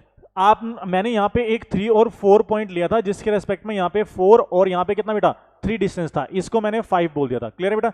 अगर बेटा आप ध्यान से देखें तो ये जो 3 और 4 है ये तो 3 प्लस में 4 आई रिप्रेजेंट कर रहा है, तो ये फर्स्ट क्वाड्रेंट में इसका मतलब 3 भी पॉजिटिव है और 4 भी क्या है बेटा पॉजिटिव दिखाई दे रहा है। बेटा अगर मैं इस एक्सेसिस को सेम रखूं और इस पॉइंट का एक इसका रिफ्लेक्शन बनाऊं यहाँ पे, क्लियर, इस पॉइंट को देखूं तो ये जो पॉइंट होगा एज वेल एज यही पॉइंट होगा जिसमें एक्स एक्सिस तो चेंज नहीं हो रहा है। कौन चेंज हो रहा है बेटा? वाई एक्सिस चेंज हो रहा है। तो वाई एक्सिस चेंज होने पे ये दिखाई देगा 3 तो पॉजिटिव एज वेल एज और माइनस के 4 दिखाई देगा, मतलब कि 3 माइनस 4i दिखाई देगा। इसका मतलब अगर यहां से जो वैल्यू आएगी वो एज वेल एज 5 आएगी, यहां पे 5 आएगी। इसका मतलब बेटा ये जो अगर मैं इस वाले इंफॉर्मेशन को z बोल रहा हूं तो ये z का क्या होगा बेटा, z बार होगा, जिसको हम क्या बोलते हैं बेटा, कॉन्जुगेट ऑफ, जिसको हम क्या बोलते हैं बेटा, कॉन्जुगेट ऑफ कॉम्प्लेक्स। क्या बोलते हैं बेटा, कॉन्जुगेट ऑफ कॉम्प्लेक्स। तो इसमें हमें एक चीज तो ये याद रखनी है कि जो कॉन्जुगेट ऑफ कॉम्प्लेक्स होता है, अगर वो फर्स्ट क्वाड्रेंट का हमें कॉम्प्लेक्स नंबर मिला है तो उसका जो फर्स्ट क्वाड्रेंट का कॉन्जुगेट होगा वो फोर्थ क्वाड्रेंट के अंदर मिलेगा, और जो थर्ड क्वाड्रेंट का कॉन्जुगेट होगा वो किसमें मिलेगा बेटा, सॉरी जो सेकंड क्वाड्रेंट का कॉन्जुगेट होगा वो किसमें मिलेगा बेटा, थर्ड क्वाड्रेंट में मिलेगा, और ऐसे ही वाइसा वर्सा इंफॉर्मेशन मिलेगी। क्लियर। तो इसका मतलब अगर आप यहां से ओमेगा को देखें तो ओमेगा इक्वल टू कितना है बेटा, माइनस के 1/2 प्लस में आयोटा रूट 3/2। तो ओमेगा स्क्वायर जो है वो किसका कॉन्जुगेट है बेटा, वो ओमेगा का कॉन्जुगेट है। किसका कॉन्जुगेट है, ओमेगा का कॉन्जुगेट है। तो यहां से मैं छोटी छोटी सी इंफॉर्मेशन और दे सकता हूं कि मैं बोल सकता हूं कि ओमेगा जो है या ओमेगा स्क्वायर जो है वो इक्वल टू कितना है बेटा, ओमेगा बार के इक्वल है। किसके इक्वल है बेटा, ओमेगा बार के इक्वल है। और मुझे ये भी पता है कि 1 into omega square equal to कितना होता है बेटा, 1 होता है। तो ये 1 होता है, तो यहां से बेटा इन दोनों को अगर मल्टीप्लाई कर दूं तो omega into omega square equal to भी कितना होगा, 1 होगा। तो ओमेगा स्क्वायर इक्वल टू कितना होगा बेटा, 1 में ओमेगा होगा। ये बात क्लियर है, इसमें कोई डाउट है, नहीं है। तो ओमेगा स्क्वायर क्या होता है बेटा, 1 में ओमेगा भी होता है। अब ओमेगा स्क्वायर तो कितना है बेटा, ओमेगा बार है, तो ओमेगा बार इक्वल्स टू क्या लिख सकता हूं बेटा, 1 में ओमेगा भी लिख सकता हूं, या फिर मैं ये भी लिख सकता हूं कि ओमेगा इक्वल्स टू कितना होता है बेटा, 1 में ओमेगा बार के भी इक्वल्स टू होता है। और ये इस ओमेगा बार को मैं क्या लिख सकता हूं, ओमेगा स्क्वायर। तो इसका मतलब ओमेगा इक्वल्स टू 1 में कितना बेटा, ओमेगा स्क्वायर भी हो सकता है। That is the information. इसको भी आप अपनी नॉलेज के अंदर रखेंगे। जैसे जितना ज्यादा आप एक्सपेंड कर सकते हैं अपनी नॉलेज को क्यूब रूट ऑफ यूनिटी के रेस्पेक्ट में, उतना ही ज्यादा सिंपल आपका क्वेश्चन हो जाएगा, उतना ही बेसिक इंफॉर्मेशन के थ्रू आप अपनी जल्दी से क्वेश्चन का आंसर दे पाएंगे। क्लियर है बेटा। तो यहां से इन इंफॉर्मेशन को याद रखना है। आप अगर ध्यान से देखो तो 1 में ओमेगा, जो 1 में ओमेगा इंफॉर्मेशन है बेटा, जो 1 में ओमेगा है वो तो दरअसल में ओमेगा बार है। क्या है बेटा, इसको तो मैं क्या बोल सकता हूं, ओमेगा बार। तो इसके 4 ऑप्शन के अंदर आंसर क्या हो सकता है बेटा, ओमेगा बार भी हो सकता है, या फिर मैं इसको क्या लिख सकता हूं, ओमेगा स्क्वायर। तो 1 में ओमेगा कितना होता है बेटा, ओमेगा स्क्वायर। तो इसका आंसर कितना होगा बेटा, आंसर होगा ओमेगा स्क्वायर। कोई प्रॉब्लम बेटा इसमें? अगर आपको इसमें कोई भी प्रॉब्लम आ रही है बेटा तो आप, बहुत ही बेसिक इंफॉर्मेशन मैं आपको समझा रहा हूं बेटा। सिंपली अगर आपको यहां पे omega raise to power minus में कोई वैल्यू मिलती है तो आपको जैसे आयोटा के अंदर कोई भी आई से मल्टीप्लाई, कॉन्जुगेट से मल्टीप्लाई करके आपको वैल्यू देनी होती है, सेम ऐसे ही आपको ओमेगा के रेस्पेक्ट में 1 में ओमेगा आप आंसर नहीं दे सकते। या तो आप उसको ओमेगा बार आंसर करेंगे, या फिर क्या करेंगे बेटा, ओमेगा स्क्वायर आप उसका आंसर करेंगे। क्लियर है बेटा। तो जैसे आपके पास ये एक सेकंड क्वेश्चन है, इसको एक बार सेकंड क्वेश्चन को भी देख लेते हैं। Second question, omega raise to power कितना बेटा, ओमेगा रेज़ टू पावर है माइनस के 4 5 6 7। सबसे पहले तो 3 से डिविजिबल करेंगे, ये 1 टाइम कितना बेटा 15, पूरा प्रॉपरली कैंसिल आउट हो गया 45, 2 टाइम्स प्रॉपरली कैंसिल आउट, ये 2 टाइम्स रिमाइंडर कितना बचा बेटा, 1 रिमाइंडर बचा है। अगर 1 रिमाइंडर बचा है इसका मतलब आंसर कितना होगा बेटा, ये होगा ओमेगा रेज़ टू पावर फिर से -1 है, जिसकी वैल्यू 1 ओमेगा भी हो सकती है, या फिर 1 ओमेगा में आंसर नहीं दे सकता, या तो इसका आंसर दूंगा ओमेगा बार या फिर ओमेगा स्क्वायर। तो दोनों के आंसर कितने हो जाएंगे बेटा, ओमेगा स्क्वायर आंसर हो जाएंगे। क्लियर है बेटा। कोई डाउट आएगा इसमें? नहीं है ना। तो अगर आप इस सारी इंफॉर्मेशन को याद रखेंगे तो आपके लिए क्यूब रूट ऑफ यूनिटी और कॉम्प्लेक्स का जो इंफॉर्मेशन है बहुत ही इजी हो जाने वाला। आपको सिंपली पता है कि किसी भी आर्जेंट प्लेन पे जब भी मैं कॉम्प्लेक्स का इंफॉर्मेशन रख दूंगा तो बेटा वो कैसे बिहेव करने वाला, एक सैंपल जो हमारे पास स्पेस इंफॉर्मेशन है उसकी तरह बिहेव करना, रियल नंबर की तरह बिहेव कराएंगे। हमारे पास दो, जो हमारा एक्स एक्सिस होता है उसको मैं रियल एक्सिस बोल दूंगा, जो मेरा वाई एक्सिस होता है उसको इमेजिनरी की तरह रिप्रेजेंट करूंगा। तो दोनों बिहेव करेंगे तो वहां पे मुझे सारी इंफॉर्मेशन प्रॉपरली मैं मोड ऑफ जेड फाइंड कर दे सकता हूं। Mode of Z is a resultant, या फिर mode of Z is a modulus, या फिर mode of Z is a hypotenuse information मैं कैसे भी रिप्रेजेंट कर सकता हूं। टेन थीटा वहीं से पता लग रहा है क्योंकि परपेंडिकुलर अपॉन बेस मेरे पास है, तो मैं टेन थीटा फाइंड करके दे सकता हूं। वो टेन थीटा जो थीटा एंगल है वो एक आर्ग्यूमेंट है, एम्पलीट्यूड है। आर्ग्यूमेंट जो होता है वो फर्स्ट जो प्रिंसिपल वैल्यू नहीं होती वो आर्ग्यूमेंट होता है, मतलब आप 2 पाई प्लस में समथिंग कुछ भी बोलेंगे तो भी वो एक एंगल आर्ग्यूमेंट की तरह रिप्रेजेंट करेगा। लेकिन amplitude is a principal value जो पाई और माइनस पाई के बीच में ही रिप्रेजेंट करेगा, मतलब कि नेगेटिव और पॉजिटिव टर्म्स में पाई और माइनस पाई के बीच में वो दोनों तरफ से बिहेव करता रहेगा, जिसकी रेंज मैं बोल सकता हूं कि पाई माइनस से पाई है, जो कि एक प्रिंसिपल वैल्यू की तरह रिप्रेजेंट करेगा अपने आप को। क्लियर है। और अगर मैं ओमेगा के रेस्पेक्ट में बात कर रहा हूं तो ओमेगा के रेस्पेक्ट में जब भी मैं देखता हूं कि मेरे रूट 1 ओमेगा और ओमेगा स्क्वायर है, तो omega is a conjugate of omega square. और what is conjugate? Conjugate is a y axis जहां पे बेटा चेंज हो रहा हो और एक्स एक्सिस ना चेंज हो रहा हो, वही मेरा क्या होता है बेटा, हमेशा जब भी आपका कॉन्जुगेट चेंज होगा तो कॉन्जुगेट के रेस्पेक्ट में सिर्फ और सिर्फ आपका वाई एक्सिस आपका नेगेटिव पॉजिटिव डायरेक्शन देगा, अनदर जो भी आपका एक्स एक्सिस होगा वो क्या रहेगा बेटा, एज वेल एज, अगर वो नेगेटिव है तो नेगेटिव दिखाई देगा, पॉजिटिव है तो पॉजिटिव दिखाई देगा। क्लियर है बेटा? तो इन सारी इंफॉर्मेशन को याद रखना है और सारी इंफॉर्मेशन आपको क्वेश्चन करने में बहुत ज्यादा मदद करने वाली है। जैसे बेटा इस वाले क्वेश्चन की जरूरत है, आप ये क्वेश्चन देखो ध्यान से, ये क्वेश्चन है बेटा आपका 5th number question, omega raised power factorial 3। अब आपको फैक्टोरियल से तो आप फेमिलियर होंगे, क्या होता है बेटा फैक्टोरियल? फैक्टोरियल आपका जो इन्फॉर्मेशन है वो फैक्टोरियल होता है बेटा, जिसको फैक्टोरियल n ऐसे रिप्रेजेंट करते हैं। आपको पता है कि फैक्टोरियल n का जो एक्सपेंशन खुलता है बेटा वो ऐसे खुलता है n फिर फैक्टोरियल n-1, या फिर अगर आप अगली टर्म खोलने जाते हो n फिर n-1 फिर फैक्टोरियल n-2, अगर आप नेक्स्ट टर्म खोलने जाते हो n-1 n-2 and so on, कहां तक बेटा, ये 3 2 1 तक जाता है। Clear? That is the factorial. मतलब कि अगर आपको फैक्टोरियल 10 को रिप्रेजेंट करना है तो ये 10 into 9 into 8 into 7 and so on 2 into 1 ऐसे जाएगा। फैक्टोरियल 5 को रिप्रेजेंट करना है तो बेटा 5 into 4 into 3 into 2 into 1 represent करेगा। क्लियर है ना बेटा? That is the factorial information. Clear? तो इसका मतलब अगर आपको फैक्टोरियल इन्फॉर्मेशन खोलनी है तो थोड़ा सा टर्म बढ़ जाता है, बस बेसिक टर्म। जैसे यहाँ पे बेटा ओमेगा रेज़्ड पावर कितना है, फैक्टोरियल 3 है। क्लियर? तो इसका मैं ऐसे रिप्रेजेंट करूंगा बेटा, ये आएगा कि फैक्टोरियल रेज़्ड पावर कितना बेटा, 3 इंटू 2 इंटू 1। क्लियर? अब आप ध्यान से देखो कि फैक्टोरियल 3 इंटू 2 इंटू 1 मतलब कि ये 3 का मल्टीपल है, तो ओमेगा के रेस्पेक्ट में अगर 3 के टाइप का कोई टर्म होता है उसकी वैल्यू तो 1 होती है, तो इसकी वैल्यू डायरेक्टली मैं क्या बोल सकता हूं बेटा, ये 1 वैल्यू है। इसका आंसर कितना हो जाएगा बेटा, 1 हो जाएगा। कोई प्रॉब्लम इसमें नहीं। अभी अगर फैक्टोरियल बढ़ गया है कि ओमेगा रेज़्ड पावर 70, तो ओमेगा रेज़्ड पावर फैक्टोरियल 70, आप ध्यान से एक बात बताओ, इस 70 को जब मैं एक्सपेंड करने जाऊंगा तो 70 इंटू 69 इंटू 68 एंड ऑन, ये कहां तक जाएगा बेटा, 3 इंटू 2 इंटू 1। तो इसके अंदर 3 अपने आप से ही है, पहले से ही 3 इसके अंदर मौजूद है। तो इसका मतलब जब भी कोई फैक्टोरियल के अंदर 2 से बड़ा कोई भी फैक्टोरियल टर्म होगी तो उसकी जो वैल्यू होगी वो ऑलवेज 1 रहेगी। क्या रहेगी बेटा, ऑलवेज 1, क्योंकि ये 70 भी किसका मल्टीपल है बेटा, 3 का मल्टीपल है। फैक्टोरियल 3 भी किसका मल्टीपल है, 3 का मल्टीपल है। और जब ये 3 के मल्टीपल है इसका मतलब 3 के टाइप की टर्म्स होंगी, और ओमेगा रेज़्ड पावर जो 3 के टाइप का टर्म्स होता है उसकी वैल्यू कितनी होती है बेटा, 1। तो दोनों का आंसर कितना हो जाएगा बेटा, 1 हो जाएगा। लेकिन अगर आपसे कोई पूछे कि ओमेगा रेज़्ड पावर फैक्टोरियल 2 क्या है बेटा, तो ओमेगा रेज़्ड पावर फैक्टोरियल 2 की वैल्यू तो ओमेगा स्क्वायर है अपने आप में, वो सिंपल वैल्यू है कि omega square is the answer. Clear? या फिर आप इसको ओमेगा बार बोल सकते हैं कि या तो ओमेगा स्क्वायर या फिर 4 ऑप्शन में अगर ओमेगा बार दिखाई दे तो omega bar is the answer. कोई प्रॉब्लम होगी बेटा इसमें? नहीं है ना? आगे चलें तो बेसिक फॉर्मेशन से हमने बहुत सारा नॉलेज ऐसा इकट्ठा किया है जिसके रेस्पेक्ट में हम सारा आंसर बोल सकते हैं। Omega raised power 125 factorial 1 is the answer. कोई प्रॉब्लम नहीं बेटा। अब ध्यान से एक और चीज मैं यहां से एक्सपेंड करने जा रहा हूं, यहां से बेटा इसको ध्यान से देखें। बेटा ये जो इंफॉर्मेशन है कि omega raised power 4 raised power 51, अगर आप इसे ध्यान से देखें तो कुछ बच्चों का जो मानना होगा वो ये से ऐसे मानते हैं कि मैं इसे करूंगा कि ओमेगा रेज़्ड पावर 4 का होल रेज़्ड पावर कितना है बेटा, 51 है। तो यहां से अगर मैं आंसर देखूं तो ये कितना हो जाएगा बेटा, ओमेगा रेज़्ड पावर कितना हो जाएगा, 4 और 204। अगर इसी को 3 से डिवाइड करूं तो 6 टाइम्स 18 24 और 8 टाइम्स 24 प्रॉपरली डिवाइड हो गया, जिसकी वैल्यू कितनी आई बेटा, 1 आंसर आ गया। क्लियर है बेटा? कितना आ गया, 1 आंसर आ गया। क्लियर है ना? तो अगर आप ओमेगा रेज़्ड पावर 4 की होल रेज़्ड पावर 51 की बात कर रहे हैं तो वहां से तो बेटा आंसर कितना आएगा, 1 आएगा। लेकिन बेटा ये जो लिखा हुआ है ये omega raised power 4 raised power 51, जो कि एक शायद ऐसा बोल सकते हैं कि आर्बिट्रेरी कांस्टेंट के रेस्पेक्ट में एक कंपोजिट फॉर्मेशन है। क्या है बेटा, एक कंपोजिट, जो कि इस रेस्पेक्ट में नहीं गिनी जाती है।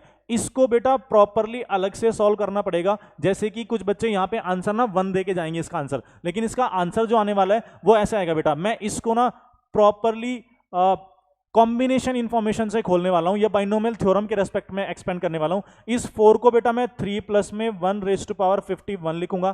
क्लियर? जो कि एक एक्सपेंशन खोलेगा जिसके अंदर पहला जो टर्म आएगा वो आएगा 51C0 इंटू 3 रेज़्ड पावर कितना बेटा, 51, फिर प्लस में कितना आएगा बेटा, 51C1 इंटू में 3 रेज़्ड पावर कितना बेटा, 50, प्लस में 51C2 इंटू में 3 रेज़्ड पावर कितना बेटा, 49 एंड सो ऑन। ये टर्म्स कहां तक जाएंगे बेटा, 1 2 3 तक जाएंगे। क्लियर ना? nth टर्म तक ये पॉसिबल करेंगी। क्लियर है बेटा? तो लास्ट वाली जो टर्म आएगी, वो जो प्लस में लास्ट वाली टर्म आएगी, जो सम आएगा वो 51C51 इनटू में कितना आएगा बेटा 3⁻0 मतलब कि 1 आएगा। क्लियर है। अब ध्यान से एक एक्सपेंशन देखो बेटा, इन सब के अंदर 3⁻51, 3⁻50, 3⁻49 सब जो मल्टीपल है वो किसके हैं, वो 3 के मल्टीपल्स हैं। तो इसका मतलब जब भी यहाँ पे 3 के मल्टीपल्स रहते चले जाएंगे तब तो वैल्यू क्या आती चली जाएगी बेटा 1 1 1 1 1 1 आती चली जाएगी। कितनी आती चली जाएगी बेटा 1 1 1 1 1 1, सबकी वैल्यूज कितनी आएंगी बेटा 1 1 आती चली जाएंगी। तो इसका सॉरी 0 आती चली जाएंगी। 3 ये 1 प्लस में ओमेगा स्क्वायर दिखाई देगा, सबकी वैल्यू कितनी आती जाएंगी बेटा 0 आती जाएंगी। सिर्फ एक टर्म होगी, कौन सी टर्म होगी बेटा, वो 51C 51 टर्म होगी, जो जिसकी वैल्यू कितनी होगी बेटा, जो लास्ट टर्म मेरे पास बचेगी एक 51C 51 जो फॉर्मेशन है उसके अंदर एक लास्ट टर्म बचेगी, जो कि क्या बचेगी बेटा, वो एक टर्म इसके अंदर रिमाइंडर बचता चला जाएगा, सिर्फ लास्ट टर्म जिसके पास कितना बेटा 3⁻0। तो एक टर्म है जो कि रिमाइंडर बचेगी, 3 का मल्टीपल नहीं होगी। इसका मतलब ये जो टर्म आई ये 3 के प्लस में 1 टाइप का नंबर आया। कौन सा आया बेटा 3 के प्लस में 1 टाइप का, जिसका आंसर कितना होगा बेटा ओमेगा इज द आंसर। इस बात को याद रखेंगे, बहुत ही बेसिक सा क्वेश्चन है, बहुत बार आपके एग्जाम में पूछा जा चुका है, लेकिन कुछ बच्चे क्या करते हैं इसको ω⁴ की तरह बिहेव करा के, क्या होल पावर की तरह बिहेव करा के आंसर 1 देके आगे बढ़ जाते हैं, जो कि गलत है, बिल्कुल गलत आंसर आता है और उसका आंसर क्या होता है बेटा omega is the answer. Clear है। तो बेसिकली याद रखना है कि ω⁴ का आंसर कितना होगा बेटा ओमेगा होगा। जैसे कि मैं एक क्वेश्चन और बोलता हूं यहां से बेटा, इस क्वेश्चन को देखो ω⁴ तो यहां से बेटा इसको भी आप एक्सपेंड करेंगे, एक्सपेंड इन द सेंस कि 3 - 1 की तरह बिहेव कराएंगे 71 की तरफ। क्लियर है। जब मैं 3 - 1 की तरह बिहेव कराऊंगा सारे के सारे टर्म्स क्या होंगे बेटा 0 दिखाई देंगे, लेकिन इसमें आप एक बात ध्यान से देखना, इसके अंदर एक नेगेटिव टर्म दिखाई दे रही है। क्या दिखाई दे रही है बेटा नेगेटिव टर्म। तो ये ना ये जो इंफॉर्मेशन आएगी ये 3 के -1 टाइप की टर्म होगी। कितनी बेटा 3 के -1 टाइप की। आप ऐसी एक्सपेंड करेंगे 71C0 इंटू में 3⁻71 आएगी और माइनस में लास्ट टर्म जाएगी वो 71C71 आएगी इंटू 3⁻0, जो कि ये तो बेटा 3 के टाइप के नंबर है सारे, 3 के माइनस में कितना बेटा 1 टाइप के नंबर ये बनेंगे। तो 3 के -1 टाइप का नंबर जो होता है अभी मैंने पीछे बताया था कि वो 3 के प्लस में 2 टाइप का नंबर होता है। इसका मतलब इसका आंसर कितना होगा बेटा omega square is the answer होगा। कोई प्रॉब्लम बेटा, ये एक 3 के प्लस में 2 टाइप का टर्म है जिसकी वैल्यू कितनी होगी बेटा omega square is the answer होगा। क्लियर। हम आगे बढ़ सकते हैं, एक और थोड़ा सा हम इसको इंक्रीज कर देंगे, थोड़ा सा लेवल थोड़ा सा चेंज करते हैं क्वेश्चन का, बहुत टाइम से हम इसी पे चल रहे हैं। तो यहां से देखो बेटा इसका आंसर क्या होगा बेटा, अगर आप इसका आंसर देखें क्वेश्चन देखें ω⁴51 प्लस ω⁴52 53 54 कहां तक जा रहा है बेटा ω⁴126 तक जा रहा है। क्लियर। अगर बेटा इस क्वेश्चन को आप ध्यान से देखो तो मैंने बोला था अभी कि अगर आपके पास ओमेगा की पावर कोई भी लगातार 3 कॉन्सेक्यूटिव टर्म्स हैं, क्लियर, तो उनकी जो वैल्यू रहने वाली है वो हमेशा क्या रहने वाली है बेटा 0 रहने वाली है। तो ओमेगा प्लस में ω⁴n plus ω⁴n plus 1 plus ω⁴ कितना बेटा n प्लस 2, जो उसकी वैल्यू है वो कितनी है बेटा 0 है। क्लियर। अभी हमने उसको सॉल्व किया था। तो ध्यान से देखो बेटा अगर मैं इसको इस टर्म्स के थ्रू जाता हूं तो यहां से आप ध्यान से देखो कि 51 52 53 ये तो ω⁴ ये तो n plus 1 n plus 2 terms है, इन तीनों टर्म्स की वैल्यू कितनी है 0। आगे 54 55 56 इनकी वैल्यू भी कितनी बेटा 0। 57 58 59 इनकी भी टर्म्स कितनी बेटा 0। लेकिन ऐसे करने जाऊंगा तो बहुत टाइम मेरा कंज्यूम होने वाला। तो इसका मतलब क्या करूं बेटा, मैं सबसे पहले इस वाले पूरे के पूरे वैल्यू का क्या फाइंड कर लूं बेटा नंबर फाइंड कर लूं कि मेरे पास टोटल नंबर्स टोटल मेरे पास टर्म्स कितनी है। क्लियर। टोटल टर्म्स आपने एपीजीपी के अंदर पढ़ रखा है जिसका फॉर्मूला होता है a प्लस में n-1 इंटू में कितना बेटा d।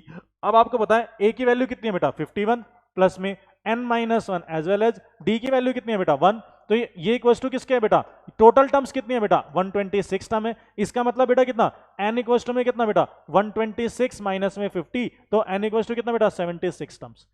मेरे पास टोटल कितनी टर्म्स है बेटा 76 टर्म्स है जो 51 से लेके 126 तक जा रही हैं।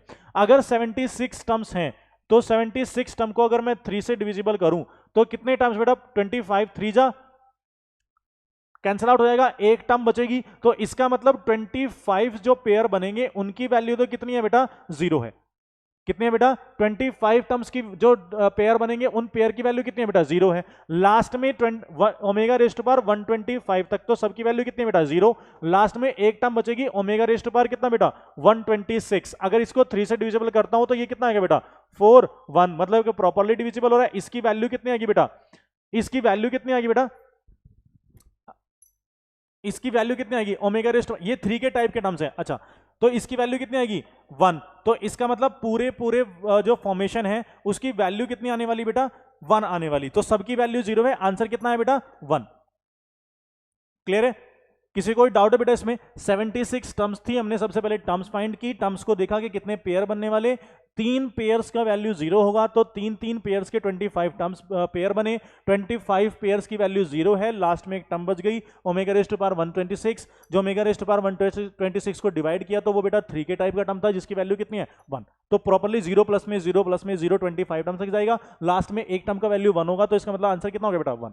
क्लियर है? कोई डाउट है इसमें? नहीं है? आगे चलो बेटा नेक्स्ट क्वेश्चन की तरफ मूव करते हैं ध्यान से। बहुत ही सिंपल क्वेश्चन है, यहां से देखो बेटा, लेकिन इंपॉर्टेंट बहुत है, बहुत ज्यादा इंपॉर्टेंट क्वेश्चन है। Summation of r equals to 0 to 50 omega raise to power कितना बेटा फैक्टोरियल r। क्लियर? मैंने अभी आपको फैक्टोरियल की इन्फॉर्मेशन दी थी, आप इसको ध्यान से बेटा क्वेश्चन को करेंगे, ज़्यादा टाइम नहीं लगेगा, बस मैं आपको सॉल्व करूंगा तो ज़्यादा आपको लगेगा। सबसे पहले ध्यान से देखो बेटा, मैंने यहाँ पे क्या किया, omega raise to power factorial r को समेशन दिया बेटा कितना, r इक्वल्स टू 0 से कितना है बेटा 50 तक जा रहे हैं। क्लियर? ध्यान से देखो बेटा, सबसे पहले मैं अपने वैल्यू को समेशन को खोलूंगा। समेशन क्या कहता है, सारी जो वैल्यूज होंगी वो ऐड होती चली जाएंगी और r की वैल्यू हम पुट करते जाएंगे। तो सबसे पहले आएगा omega raise to power factorial 0 plus में omega raise to power factorial 1 plus में omega raise to power factorial 2 plus omega raise to power factorial 3 plus and so on omega raise to power factorial 4 भी बोल देता हूँ।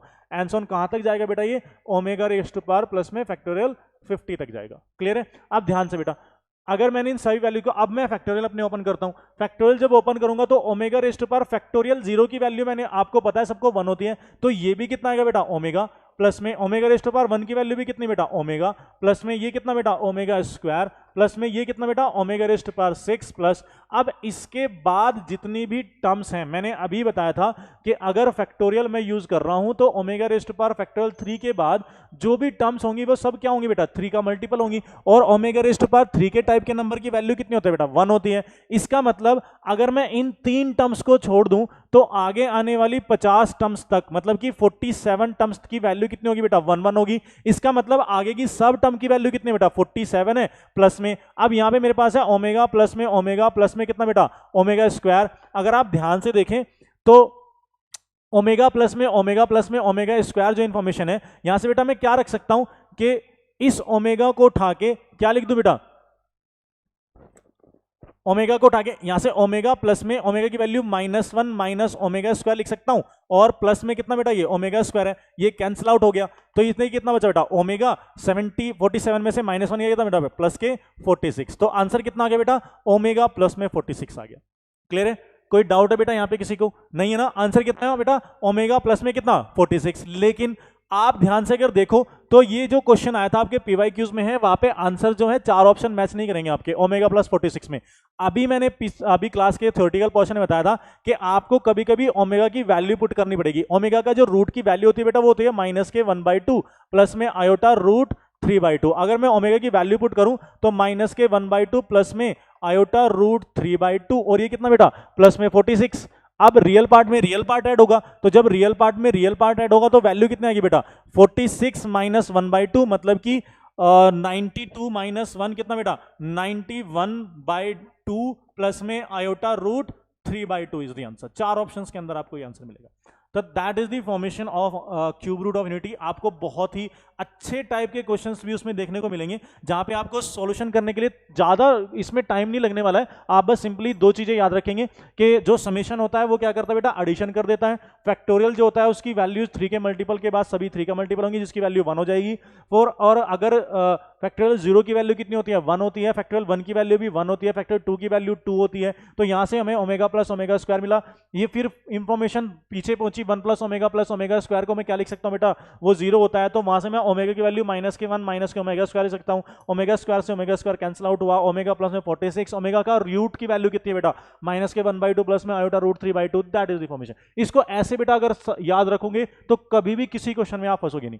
Clear है? ये भी आपका पीवाईक्यूज था। आप इस वाले क्वेश्चन को देख सकते हैं बेटा, ध्यान से अगर इस वाले क्वेश्चन को देखें, अगर हम नेक्स्ट क्वेश्चन की तरफ जाएं तो ध्यान से देखो बेटा, यहां पे लिखा हुआ 1 प्लस में omega minus omega square raise to power 5 plus में इनटू में कितना बेटा 3 प्लस में 3 omega square minus 5 omega raise to power 11। Simplify करना है। ध्यान से देखो बेटा, 1 प्लस में जो ओमेगा है इसको तो बेटा मैं क्या लिख सकता हूं आपको पता है कि 1 प्लस में ओमेगा स्क्वायर इक्वल टू क्या होता है बेटा 0, तो 1 प्लस में ओमेगा को क्या लिख सकता हूं बेटा माइनस के ओमेगा स्क्वायर, तो इसको क्या लिख दूंगा माइनस के ओमेगा स्क्वायर, सॉरी माइनस के ओमेगा स्क्वायर रेस्ट पावर कितना बेटा 5 इंटू, अगर बेटा इन इसमें से 3 को कॉमन करूं तो ये 1 प्लस में ओमेगा स्क्वायर बनेगा जिसकी वैल्यू क्या होगी बेटा माइनस के ओमेगा, तो इसको लिख सकता हूं माइनस के 3 ओमेगा और ये कितना बेटा माइनस के 5 ओमेगा में रेस्ट पावर कितना बेटा 11।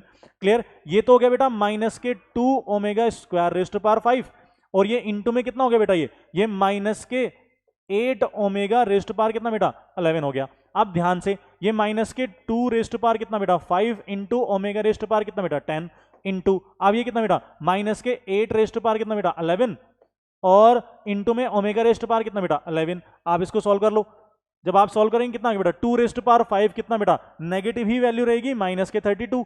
Clear, omega rest power 10 into omega rest power 11 जुड़ के 21 होगी, ओमेगा रेस्ट पावर 3 के टाइप का नंबर है 21 कितना बेटा, इसका मतलब 1 वैल्यू होगी, मतलब सिंपल 32 इंटू में 8 माइनस के 8 रेस्ट पावर कितना बेटा 11 माइनस से माइनस प्लस हो गया कितना बेटा 32 into 8 rest power 11 is the answer.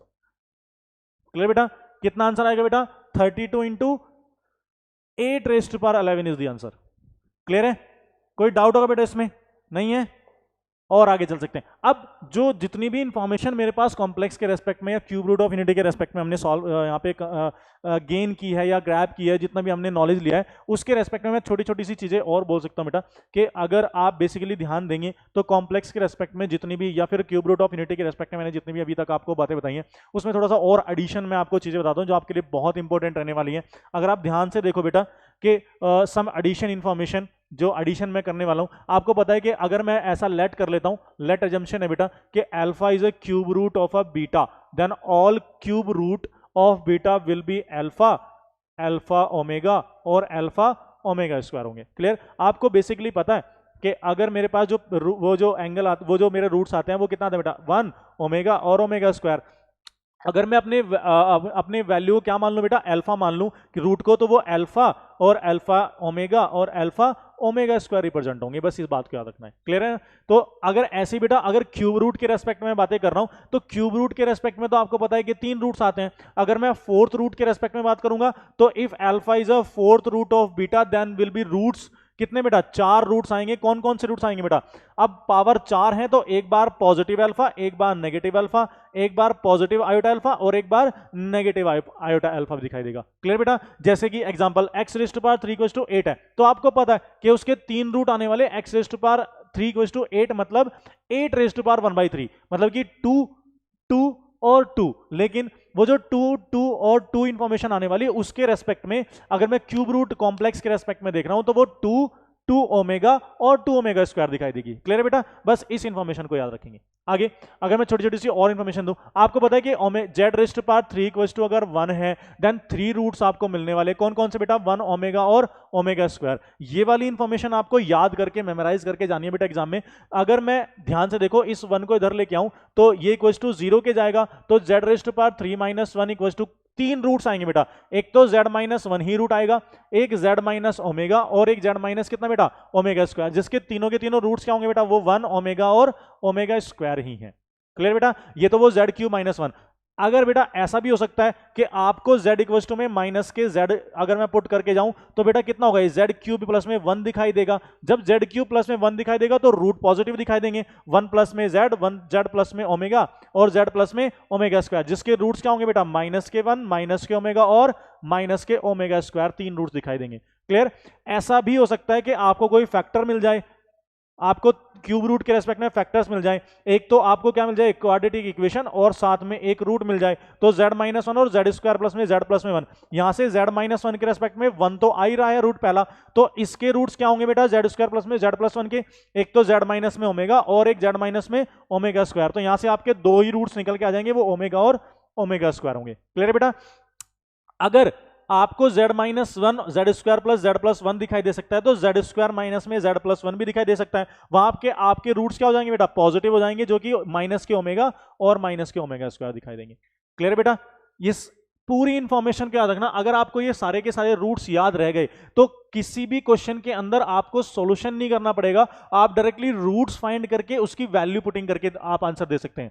Clear है? जैसे कि अगर आप छोटी सी एडिशन इंफॉर्मेशन और ले लें बेटा, ऐसा पॉसिबल ज्यादातर देखा गया है जब भी क्यूब रूट ऑफ यूनिटी का क्वेश्चन जो होगा वो थोड़ा सा टिपिकल या फिर थोड़ा सा मॉडरेट लेवल पे दिखाई देगा, तो आपको ना z equals to x upon y दिखाई देगा, जहां पे आपको दिखाई देगा क्यूब रूट के रेस्पेक्ट में x cube minus y cube. तो आपको पता है कि आप इसमें रूट फाइंड करने वाले हो, तो जब भी आपको एक्स क्यूब माइनस में वाई क्यूब दिखाई देगा, ये वही है ए क्यूब माइनस बी क्यूब का फॉर्मूला, जिसके रेस्पेक्ट में आपके 3 रूट आएंगे। पहला तो एक्स माइनस वाई ही होगा, दूसरा एक्स माइनस ओमेगा वाई, तीसरा x minus omega square y. इसका मतलब 3 रूट आएंगे वाई, ओमेगा वाई और ओमेगा स्क्वायर वाई। बस आपको क्या करना है, एक्स और वाई को यहां पे पुट कर देना है, आपके तीनों रूट्स फाइंड होकर आ जाएंगे। क्लियर बेटा? जैसे कि अगर x cube plus y cube find कर सकते हैं तो एक्स क्यूब प्लस में वाई क्यूब भी फाइंड कर सकते हैं, जिसके रूट्स क्या होंगे बेटा, नेगेटिव हो जाएंगे, माइनस के वाई, माइनस के ओमेगा वाई, माइनस के ओमेगा स्क्वायर वाई।